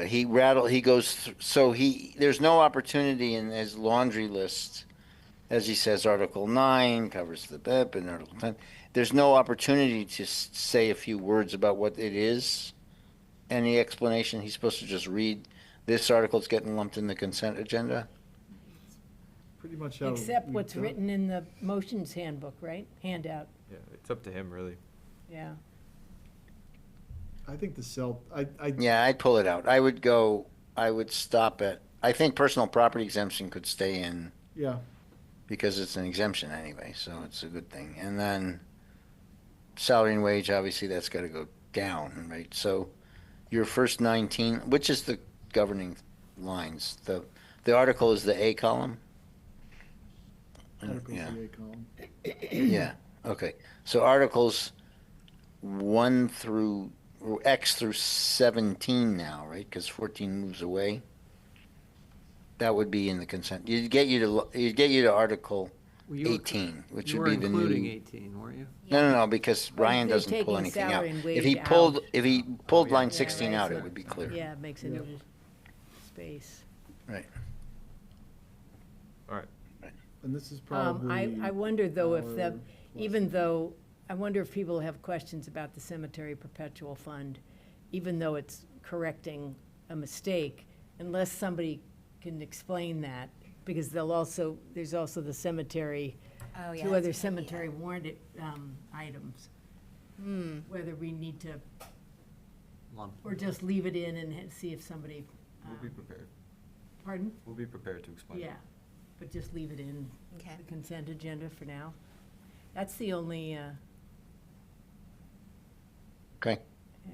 I don't Sounds know, good to The me. rest of the order is kind of fine. And then Travis, you were saying recommend CPC at the end, correct? Just to keep that's gonna have a lot of interest if you want people to stick around. The CPA Yeah, Yeah. CPA. projects? There'll be a lot of interest in that, Yeah, yeah. so people won't leave, most people won't, if we did that and we ended up with cemetery or something, a lot of people would. Right, that's what I was gonna say. Uh-huh. Like, Yeah, So that's your anchor. Yeah, we gotta have something, and I don't really wanna have it one of the top 6 things that we were No, talking about. we gotta get the financial stuff done. Okay, then one last question I have is, this has the town hall debt, fire station, Yeah. DPW is in order. Do you care about that order? yeah. Yeah, I do care about that order. I and think it's- fire station first, right? Or not? Or does that, I don't then, know, 'cause then, how are you positioning town hall? Like, if it's coming after capital, if town hall is kind of like, well, this is just building maintenance repackaged in a smart way. If you put it after fire station and DPW, are people building out at that point? Or vice versa, I don't know. David, we can't hear you if you're talking. Thematically. I'm trying to keep it down because my wife's watching something on television. But anyway, so let me ask this, like most people who show up to town meeting I would say, are generally informed about town stuff, right? Yes. They showed up, right? So that already puts them in a unique position or a good position. And if they're following town stuff, they're reading about fire station, they already kind of know the cost, the need, and the general parameters. So they would be, I think, inclined to support that. But if they now are hearing, because these other things have been really below the radar screen, if they are now hearing about, oh, and after that, we got to build a DPW. Oh, yeah, and we also have to fix town hall. I mean, I agree with Ryan, I agree with Scott, that's, I know, I'm still on opioids, don't forget. So anyway, that could lead, I don't getting think late. fire is going to go down, but I could see where they might say, whoa, wait a minute, why don't we slow down here? Get this thing built and come back to that, right? Well, I That's think the risk. that's the marketing behind this. We have to convince the town that we have a plan that is, Right. makes sense. But and you're presenting building maintenance though, so it seems like subject matter wise. I'm not. MFC, I mean. I don't think I will, but I probably will do the DPW building. But I mean the MFC will Yeah. be presenting. So does it make sense? Are these are related in that they're really building maintenance. It's qualitatively different than the fire station and DPW project. You're just bundling. Yeah, I them. agree with that. So 3 and 4 up there is fine.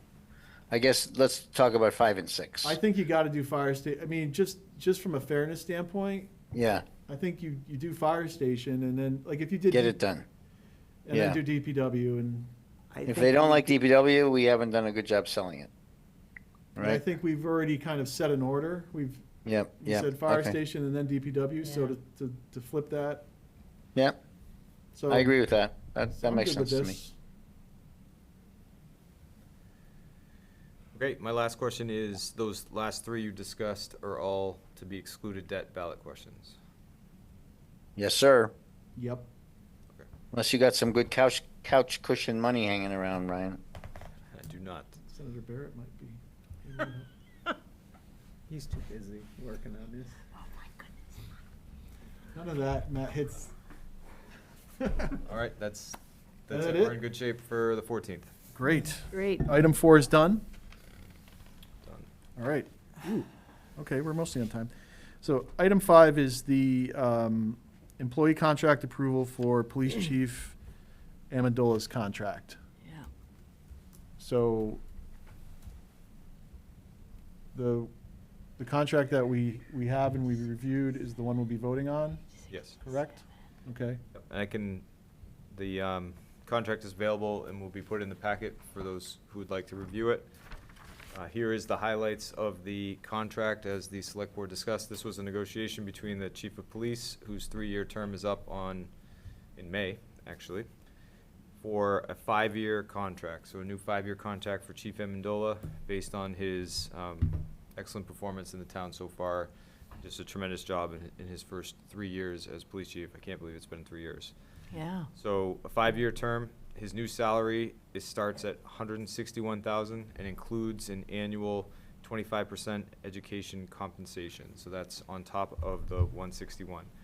In subsequent years, the chief would be entitled to a COLA of 2.5 as a floor, or whatever the town votes if it's higher than that. And if he meets expectations in his annual review, he would get a 1.5% merit increase as well. The contract includes a clause for a 9-month severance in years 1 through 3 and a 12-month severance in years 4 and 5. Some changes to discipline and discharge vote quantum, which is fancy for if the board wants to discipline or discharge, they need to meet certain numbers as identified, votes as identified in the contract. And then something that we're including for all of our officers, and just something to point out, is his eligibility for cardiac screening, as it's a significant issue with police, and we want to make sure that we're providing that opportunity to identify any issues early based on the stress of their job. So the select board discussed this earlier. Assuming you're ready to vote on the contract, here are the highlights. The contract's available. If you are willing to vote, we can sign this contract with the chief for the next 5 years. I would like to move to approve and execute the employment agreement between the town of Carlisle and Andrew Amendola for the position of police chief to commence on July 1, 2026, and expire as of the end of the day on June 30th, 2031, and authorize the town administrator to sign and confer with town council for any administrative edits. I'll second that. Any further discussion or deliberation from the board? Okay, seeing none, we'll do a roll call vote. Arnold, aye. Modell, I. Snell, aye. Stevens, aye. Triola, aye. Okay, we're on to the TA report. We are, If you need a, just a quick second. Do you want us to do the cemetery deeds? yeah, we could do the Let's deeds. do, yeah.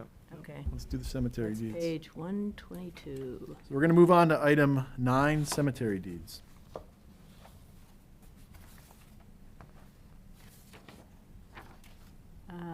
Let's see, what we have is, let's see, I guess, can we just do all these together? Even though some I think we do them individually. individually? I Okay. think so. We I would move to transfer land in the public burial ground at the Green Cemetery as described. Correct deed 863 to include Susan Evans as an owner with Scott Evans. Yep, so we originally sold this and the Evans couple would like both names on the deed. So this is just a correction or a modification. I second that. Any further discussion or deliberation? Seeing none, we'll do a roll call vote. Arnold, aye. Modell, I. Snell, aye. Stevens, aye. Triola, aye. I move to transfer land in the public burial ground at the Green Cemetery as described, to issue deed 867 for Lot D 350, Graves 1 and 3, to Lawrence Sorley and David Fouch of Westford Street. I'll second that. Any further discussion, deliberation? Roll call? Arnold, aye. Modell, I. Snell, aye. Stevens, aye. Triola, aye.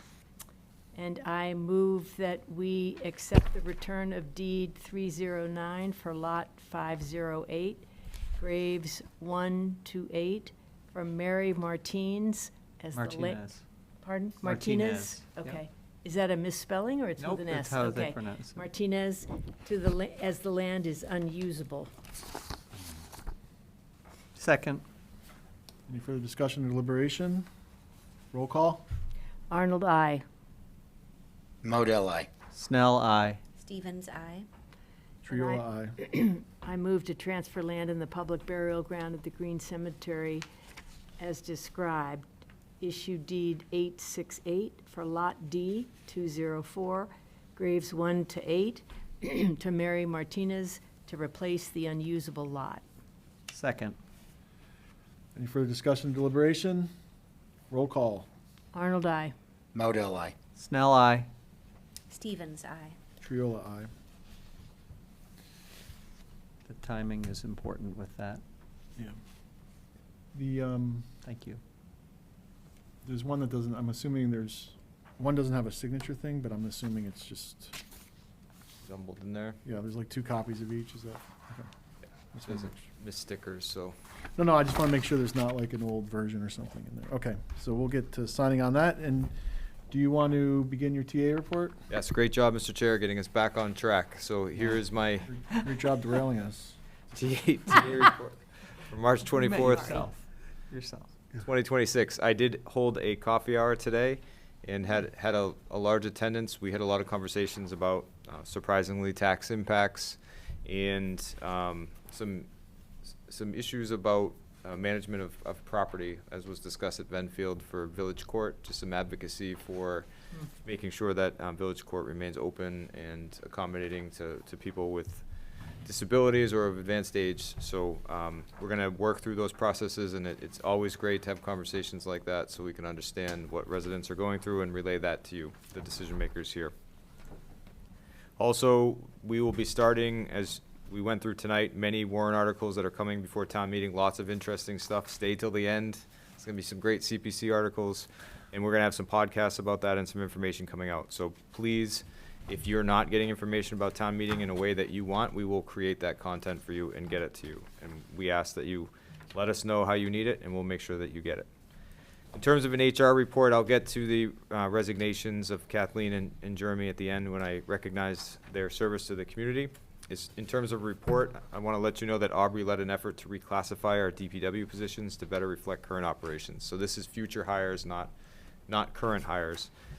But I've approved these reclassifications pending your approval and assent tonight, and eventually town meeting. So the entry-level role is now classified as a laborer. This is employees, employees with a CDL are classified as a driver laborer. Those with both a CDL and a hoisting license are classified as heavy equipment operators. So laborers are important, they help us get things done. CDL is for driving bigger trucks, and hoisting is so you can load your own truck. All very important. If you have one person respond and they can load their own truck and get going and start sanding, that's extremely valuable. So that's why we have the 3 different classifications. There's also people who get their hoisting license before CDL licensing because of the difficulties of that. So in order to acknowledge that, we have a plan for a step increase when someone passes a competency test with hoisting so that they can get that before they confirm their CDL license. Also, just so you know, Jim has worked with Chelmsford to start coordinating CDL programs. It's been successful. So I've been successful at hiring people at the laborer level, bringing them in and qualifying them. Sometimes that leads to them moving on, but it does allow us to continue to stock our DPW department. So this reclassification effort was great by Aubrey, really thought through, comped, and all the like, and we think we have a very good process moving forward for hiring at the DPW, something that is difficult. Okay, wanted to inform you of that and make sure there was no issues with that reclassification. If they are, please let me know. Our house doctor contracts are out, and I will be appointing a design selection committee. It's been 3 years since we appointed our house doctor firms for architecture, building envelope, and MEP-FP, which is mechanical, I'm blanking. Anyways, it's the stuff that, like plumbing, there's one, mechanical, electrical, plumbing, and fire protection, engineering services. So we need new contracts. This allows us, when the MFC has an issue, to reach out directly to a pre-procured firm that we trust in order to provide studies and assistance and procurement and things of the like. So that it's important. I may be tapping one of you to help with that. If any of you are interested in serving on a design selection committee, I will reach out. We started our ADA self-assessment. That's Americans with Disability Act self-assessment. Gretchen's leading this grant-funded effort to review all of our processes, our buildings. They've been walking around taking measurements. None of this is necessarily mandatory. It's supposed to inform us on what our deficiencies are and how we can correct them over time. They're not a regulatory board. They don't come in and say you have to do this. It's to build a plan moving forward that we can slowly incorporate into our capital planning. And also processes is really important and is often forgotten. The most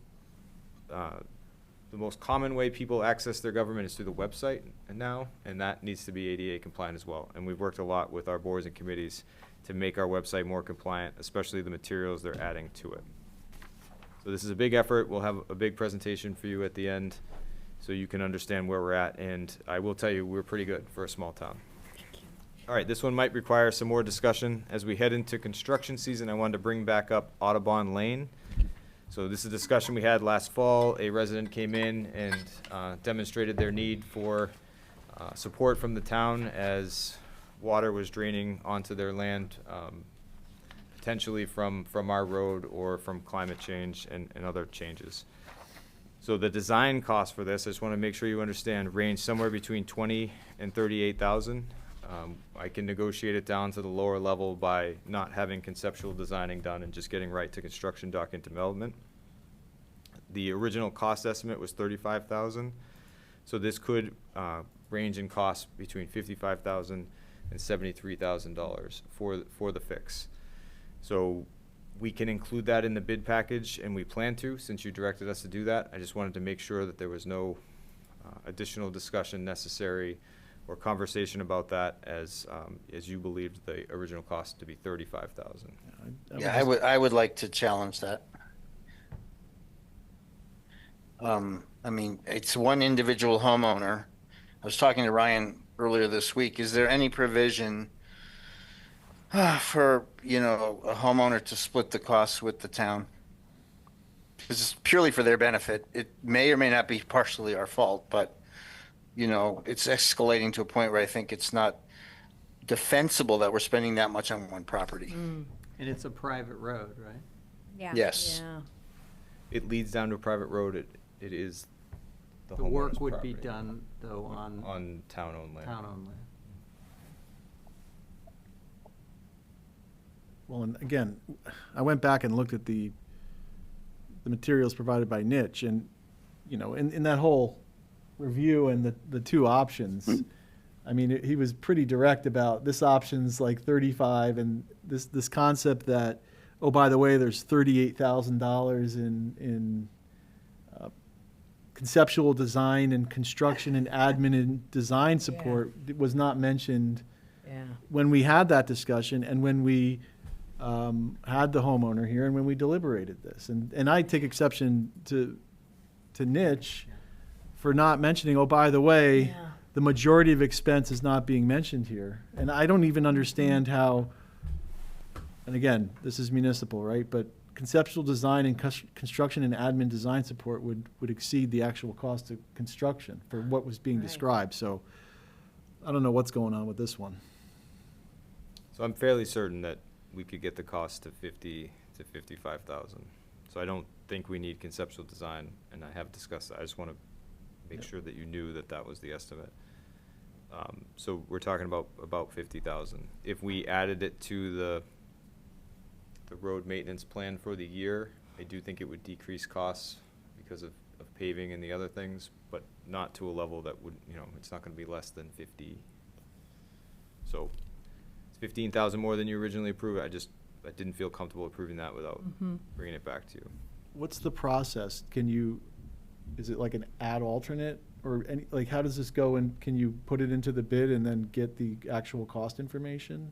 Yes, but we would be committing to that design cost to do that. But you don't said you can get the understand. design cost reduced. You said 55, the whole thing is 55. So we would have to pay for the design, and then the bid alternate would be the actual repair. And So you're saying that 35 would decrease? I don't understand what the design is.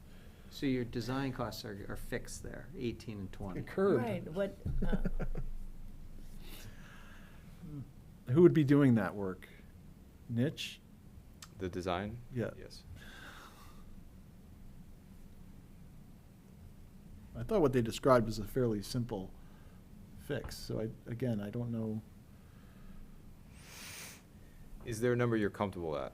The number we Yeah, discussed, 35. Okay. I think when you get into increasing that 50% or more than that, it's different than what we deliberated and discussed materially. Then I'll need to have a discussion with them and bring them back. In general, though, do we have a policy of prioritizing projects that benefit more people to fewer people? I mean, that seems like this ought to get in line behind all of the other projects that benefit more people. I think, Christine, we have a plan in place, and these are the people who can petition, and we, hear them individually and say, this is a problem, we see how you're personally affected, and, that's Okay. like some leeway in our overall plan. Unless I describe that, is that Yeah. how we've kind of approached this? and I don't know in the other example, like when you talk about parity roads, in this case, the homeowner they have water coming into their yard, causing what they would say would be structural problems. So I don't know how that weighs into the parity roads, that it's few number, I don't know what the impact is from a property standpoint of those, so I don't know how that's factored in. Yeah. So I think at this point, because it's sort of becoming an agenda item, that I should talk to Nitch, get a final number, and you should invite the resident back if you're gonna deliberate. Okay. Otherwise, they'll Right. listen to my podcast and. But to your point, we had others, I've forgotten which streets, but we had another one that was water runoff into their yard, and we're working on that one too, aren't we? I'm missing, remember that one? well, the Archery, I original, think. that original Is it the one that we had done the first paving, but we hadn't done the final? Oh, yeah, We we hadn't did done fix the that, final. yeah. Yeah, So we fixed that? Yeah, Pheasant Hill. Pheasant Hill. Pheasant Hill, yeah. It was Bird, I remember that. With a P. See, we had it designed so that the drainage would be improved, and then we Right. paved it. Right. And that was a $55,000 design for that? It was in the 25,000 range. Yeah. I mean, I think we need to revisit it at the minimum. All right. Tonight, we had significant discussion about, I'll bring that information back. I don't want to just Yep. pretend like I'm passing on Yep. that. So the budget discussion we had tonight, the select board made significant decisions about their budget recommendations for expenditures, revenue, tax impact, capital plan, and reserve levels. We will put this together with the finance committee's final blessing as a budget book for people to consume, pending one or two small last budget item, not small, but things to approve. Old Home Day has been scheduled. The committee scheduled this year's event for June 20th to 21st. The committee officially requests the use of the town center, Spalding Field, the school grounds, the fire station, town hall, and the roadways connecting these spaces. They have additionally requested permission to hang a banner over School Street in the weeks leading up to the event. We approve the banner, as that's within our policy. The select board needs to approve the use of the land, and traditionally you do. All coordinations have been done that you normally require. May I make a motion then? I move to approve the request of the Old Home Day Committee for the use of town lands, buildings, and roads on June 20th and 21st. The town center, Spalding Field, town hall, byways, and selected roads for foot races. And I move to recommend the use of the school and grounds for Old Home Day to the school committee. And I move to recommend the use of the fire station to the fire chief. Is there a second? I'll Second. that. Okay. Any further discussion or deliberation? Roll call? Arnold, I. Caroline. Snell, aye. Stevens, aye. Triola, aye. Moving on to some capital projects. Our town hall bathroom renovation is complete. People can enjoy those. We'll be rehanging the mirrors, et cetera. I'm sure people miss those. The most important part of the project was the plumbing from the fixtures to the mechanical room, and that's all been replaced, which significantly reduces the risk of flooding. So besides the aesthetics, the infrastructure itself improved, which is good, and hopefully will last a long time. They're putting mirrors in. The snow's melted, so the cemetery mapping is continuing. We'll have more updates from the cemetery committee for you on that. The Cranberry Bog Dam continues to move on.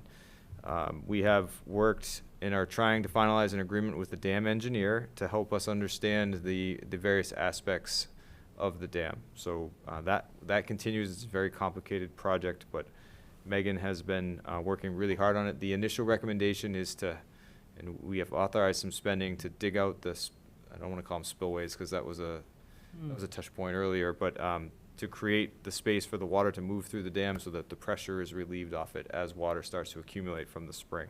So we are doing that to make sure that we have options and the dam just doesn't go away. One day I will report to you that Cranberry Bog Dam is done. Today is not the day. The best part about the engineer and the like is they're going to combine the hydrology study, all of this past history, and provide a recommendation either on the existing design or maybe even a full new design. So more to come. The Bog House Affordability Housing Feasibility Study. So the town continues to advance this project using previously appropriated CHT funds. To date, the town has engaged with a housing consultant, re-engaged GNAP, which is one of our house doctors, and continued schematic design services, and brought civil engineers back to evaluate site feasibility. To build on this progress, they are requesting $200,000 is the number right now in CPA funds to advance the project to the next phase. This funding will support key deliverables like identifying the precise parcel needed for development so that we can do the swap that's necessary, complete any legal and appraisal work that's required for that Article 97 swap, advanced site planning, et cetera. And the idea is that this would be handed off to a nonprofit-like organization who would take on the design and construction costs. Lots to go, but still moving along. Very complicated and interesting project that I'm sure many of you are following. More updates will be coming. For your building construction projects, the library renovation project is now out to bid. We're actively responding to inquiries from multiple contractors. Once bids are received, we'll have the firm cost for the full renovation, and it'll be a quick analysis of that cost to present to you what's necessary to fill the gap. Hopefully there's no gap, but there likely will be. And then that will inform the CPA request the town meeting is going to be considering. There's also key MFC projects in there, like the mechanical room expansion and the library coil project. So we're all waiting for those data points.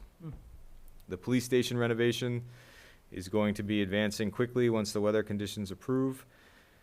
This design team and the building committee meet monthly and weekly for the project team, monthly for the committee to go over the work. Most recently, Suzanne has been working on the furniture procurement for the inside, and I've been working on the community room and how we can use PEG funding to offset those costs. We've identified at least $30,000 so far that will add to our either lowering of the tax impact or the contingency for anything that we don't know yet. The fire station renovation building committee met with the design team to continue to advance the design, the permitting, and the budget refinement. This is a very tight timeline and difficult process. Much credit to your volunteers who are meeting regularly to help move this through, and to all your other boards and committees that are working hard to try to get this project across the finish line. You will have some key updates in April that will matter for whether or not we're able to get this in front of town meeting and hopefully approved. And then, as we mentioned earlier tonight, the DPW Renovation Building Committee finalized an RFP to identify the design team that's going to be helping you with this project. That firm will be selected prior to town meeting and should help inform that $1.4 million design request that you voted to recommend tonight. Some upcoming discussion points. We're going to continue to talk about personnel policies until we do them all. Budget and town meeting is going to be a talking point right up to May 18th, when we'll see the entire town there to make these important decisions. Actually, hope not, because I don't think we have enough seating for that. But Get the gym ready. although we're talking about, I just had like flashbacks. Speaking of fall town meeting, we're going to be talking about logistics and when your deadlines are going to be for your important recommendations, because fall comes quick after annual town meeting, just a few months of summer and then right into the fall. Highland Building continues to be a discussion community-wide and needs to come before you so that you can hear current discussions about Highland and potentially discuss your goals for that building or not. And then the Historical Commission has asked for a joint meeting to discuss a few mutual items of interest, like their proposed demolition review bylaw. Just notifying you that we approved that Old Home Day banner. And then for staff recognition, we had 2 employees move on to opportunities. One was Kathleen Bond, who's worked in the COHS office for almost 3 years. She served as the transportation coordinator first and then was promoted to social services manager. In these roles, Kathleen assisted hundreds of Carlisle seniors, working with them to secure rides, access programs, and essential services. And her outreach is one of the ways many seniors engage with our government and the town in general. She did an excellent job representing the town, and she's moving on to a new role, but we do wish her luck and appreciate her service here. Jeremy Gagne, I always trouble with the French pronunciation, Jeremy Gagne. Although his time in DPW was short, just a little under a year, he did complete his tour in one of the worst winters we've had in a while, and was one of our frontline people out there plowing during these storms. One night in particular was a double overnight, or almost 72 hours of plowing service. So I'm hoping that's not why he left, but I wouldn't blame him. That's a lot of effort. As a driver laborer, he worked long hours, cleared roads, and helped to keep things safe for our residents. He's heading to a new opportunity as well, but we appreciate the work he did in Carlisle, even when things were difficult. You have a slew of meetings coming up. Most of them are focused on the town meeting. Some upcoming agenda items include signing that warrant and finalizing any recommendations, meeting with the moderator to discuss the town meeting logistics, your final article positions, and then a couple follow-ups. The LSC charter follow-up, the TSAC wants to meet with you again, and Trust Fund Advisory Group will come before you at some point when things slow down a bit. And that is my report, pending any of your questions. And there's one last motion about, do we need to do the one about the Concord Carlisle Foundation? To place 2 signs. It's on the proposed motions, but that is usually something you would just approve, but it's in our packet. Should we just go ahead and do it? Yeah, that might have come late. Okay. What is it, just It's the- page 6, it's on the, yeah, it's just about placing 2 signs around the Rotary, Okay. 3 total signs. You want, I'm gonna just make the motion. Is that all right? So you know what it is? It's on page 68 of, well, the reservation form's in the packet. Okay. Yeah. It's in the back. And this is, they've renamed themselves, but they've done this, in the past. This is their annual fundraiser, and they, sometimes have a thermometer as one of the things, and then some other, So these meet your requirements, looking at them. We can approve these. We're just notifying you that they're coming. okay, And the dates would be March 21st to March 28th, so they're out there now. okay. So we don't have to do this. That was a It different, sounds like it's different dates, too, so. yeah. And that's, okay, that's the same one, Concord Carlisle Foundation? Okay, so maybe that's old. All right.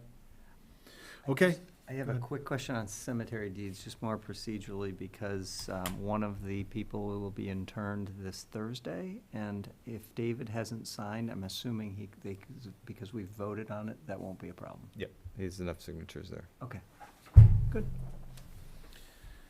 all right. Thank you. Review of warrants and minutes. What do we have for minutes? I don't have my. We have 2 sets, 224 and 310. Okay, so we have the previous set of minutes that we reviewed last week, and I'll say that both Gretchen sent Barney and I 2 different versions of minutes, like a condensed version and then kind of the normal version that AI is generating. And in reviewing the 2 formats, I think it's best we stick with kind of the current level of detail that's provided in the 8-pager, because just too much is lost. I think the trick is, and as Gretchen articulated, the AI is changing a little bit as it Yeah. does more minutes. So if you're seeing some weird stylistic changes or format changes, we're going to have to keep an eye on it because it's evolving. It's getting smarter and faster. But the point is that, there's really no perfect way to do this. It's just going to be incumbent on each of us to provide edits for any changes or additions we want made. And if you don't have time to review and you don't have time to make the edits, then it's fine that we don't review it at the next meeting. We can certainly, it's better to get it right, and we'll still be within the time frame. So with that, she provided 2 more sets of minutes. And I didn't have a chance to get my one change to her on the meeting minutes for the Yep. 24th. Yes, the February 24th. But if we're going to vote to accept those, I'd like to make an amendment to Please do. one of the things. Yep.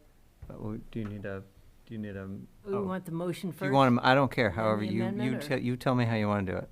Do the, Do you want me to bring my comment up first? bring your comment up and then we'll Okay. we'll In move. item number 5, Yep, this is- this is the one that I brought up last time, which I Right. think is the discussion of the ban Yep. relative to the transfer station, or the organic waste in the transfer station.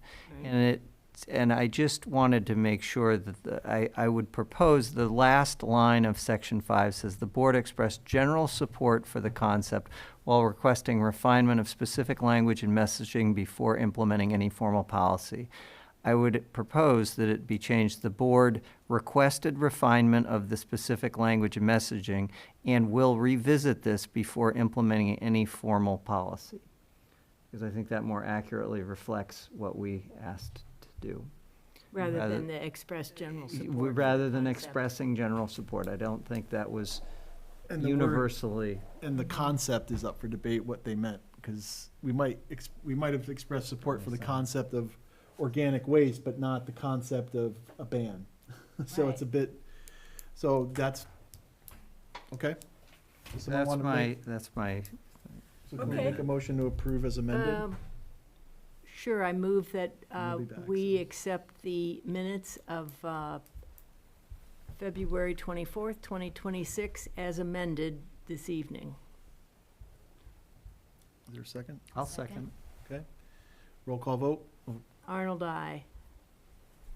Modell, aye. Snell, aye. Stevens, aye. Triola, aye.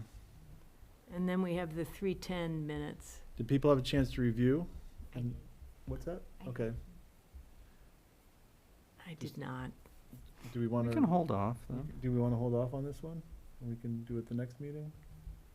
Did other people read Yeah. it? No. I Let's- did, but Let's hold off, just because we're kind of in Okay. this little Okay. flux time. I Okay. think it's good for us to read and provide feedback as the AI evolves and adapts. We're Okay. going to start changing our votes. Okay. It's starting the process to control the world, right? First, it's the organic waste ban. Then it's the world.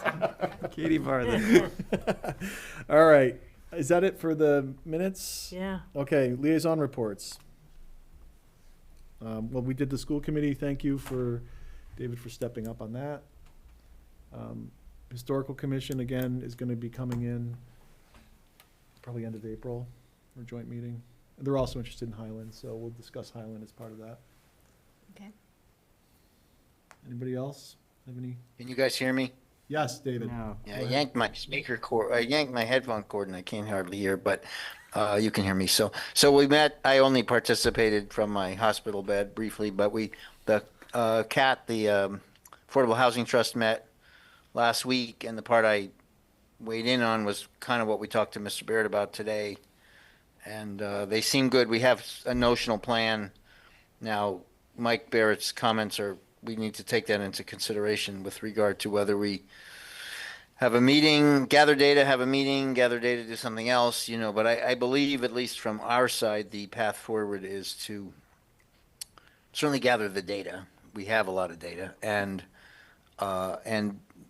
what we recommended was an internal meeting that would be kind of like myself and John Ballantyne and Ryan and maybe Maureen, but a small group to kind of review what we know and really sort of organize it, fact check it, maybe rough cost out it, maybe rank order it in terms of our perceived impact on the quality of life of the Benfield residents, maybe even separate into categories of sort of routine, easily fixable paint and so forth versus high capital items, as Barney, I think, alluded to, and get all that organized and then push for, get it to Phil and ask that he and his team come meet with us, the selectmen and the select board and the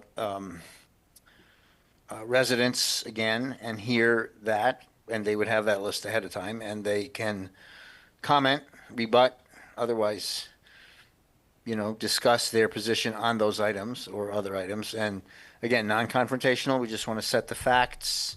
Want you to hear what we heard. We want to hear what you have to say because we didn't talk to you. Kind of continue to gather that. The goal being, and this is really separate from what Mike might want to wield, is so not politicize it. Just like, okay, we want to get to an agreed upon set of facts. Like, these things need fixing. And then at that point, and I'm not clear where we go with that, is then let's say, do we pick, for example, Ryan, a house doctor or some other third party, maybe at our expense, to review that agreed upon list and give it its own assessment of what it costs to fix. We're moving this thing towards a point where we could say, we would like to be able to say to NOAA, this is the agreed upon list, this is a neutral third party's estimate of cost to fix. These are things that the town of Carlisle, although we're under no obligation to do, will do these things, and here are the things we are looking for you to do in this priority, and we need you to tell us what of those you can do and when you can do them. I mean, sort of force it. Eventually, we would need some kind of document, but this is kind of it's a long process, but that was the approach that I sort of articulated and we discussed. So I'm leaving it to you guys to think about. We Dave- will revisit it at some other time. It's not going to happen, anything not going to happen before town meeting, but that's kind of the agenda. And it does seem to be a priority for the Housing Trust once the Cranberry Bog kind of goes on its own schedule for a while. This is something we can control. I was going to say, David, I mean, in the regular world, when you front some money, you get a seat on the board, right? When you're investing in a company. Yeah, but we're not. Can we? Yeah, that's a good point. but that's not we're not in a negotiation, and they have hundreds of properties, so I don't know that. That's a Okay. decent thing to consider. I'm more like at the process of getting them to the table and getting them to sign up for an agreed facts. Like if they say, well, no, the HVAC is fine, well, and our guy says it's not fine, like, there's right there, we have to establish, like, what is it? Is it fine or not fine? You know, I just feel like we need to get to granularity of what needs fixing and what it takes to fix. Yeah. Is it possible to, I mean, if put in a clause though, if these things aren't fixed within 30 days, or name. We're not putting a hammer on it. We don't have any authority. We don't have any leverage. I think Well, we could sue them. we could, but are we really? I mean, I think the point is, in a normal tenant relationship, the tenants would escrow rent. I believe, and I've said it in a prior meeting, that there is a considerable subset of the tenants who don't want to be militant, or either don't feel it's a problem or feel vulnerable that they might get evicted, Right. and they don't want to be evicted. And Right. and so I think Noah's taking advantage of a vulnerable population Yeah, they by are. taking no action. So giving them all these ultimatums is like before, they're just not going to do it. I want to ease them into, let's understand the problem collectively and let's decide what, and they may say, well, we only have X amount of dollars. So David, let me finish just a moment. If they aren't done within 30 days, Yeah. I get that, okay. The idea was we then arrange to have the services completed and we send them the bill. And if the bill goes unpaid, that's when we have a legal action. Yeah, I wouldn't do that. The priority is to get the things done, right? For them. No. The priority is to get them to get the things done. And if they don't do that, then we have to, I agree that there is a step. They could either be completely recalcitrant and then you do kind of the way you're going, or they sort of cooperate and they help us get to a point. I think at the end of that point, if they're cooperative, there's a document we both sign that says we agree we'll do this and you'll do this. Right. And then we can hold them to that. I absolutely don't think we make repairs and bill them without, an agreement. They'll say, there's no agreement. I didn't tell you to do that. Well, David's update's good. We shouldn't be deliberating. That's right. Yeah, thank you. So, yeah, please provide updates, but yeah, if this is going to require more discussion and deliberation. This is a long process, and Yeah. we'll take it into the next session. But I think as a select board, if we want to deliberate the next steps, we need to put it as an agenda item. Correct. It's more informative of what the plan is that we kind of came up with for future thought. And I feel we're not going to do anything more at this point till after town meeting. Going to have a new board, new priorities. I told Ryan I'm happy to stand by and help out as a select board member. Okay. All right. Thank you, David. Any other updates from respective boards and committees? Just briefly, the LSC did Yes. have their meeting last week and took a lot of public comments, and they did some changes right then and there in the meeting. And then I believe, I didn't have a chance to look at it, but Megan had sent us sent Some of us. Did she send it to I'm going to forward it to whoever? the entire Yeah, select board after but this she had sent meeting. us the New draft. new draft, yeah, And of they're- the charter for the LSC, So we'll be meeting with them, I believe, at our next meeting. right? Okay. That's good.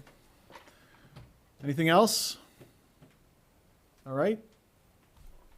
Let's close with community input. Anybody else out there? Our usual suspects out there that stayed to the end? All right, seeing no community input, I'll take a motion to adjourn. So moved. So moved. Okay. Is there a second? Second. Roll call, simultaneous. Arnold, aye. Aye. Okay. All right, thank you, everyone. Bye.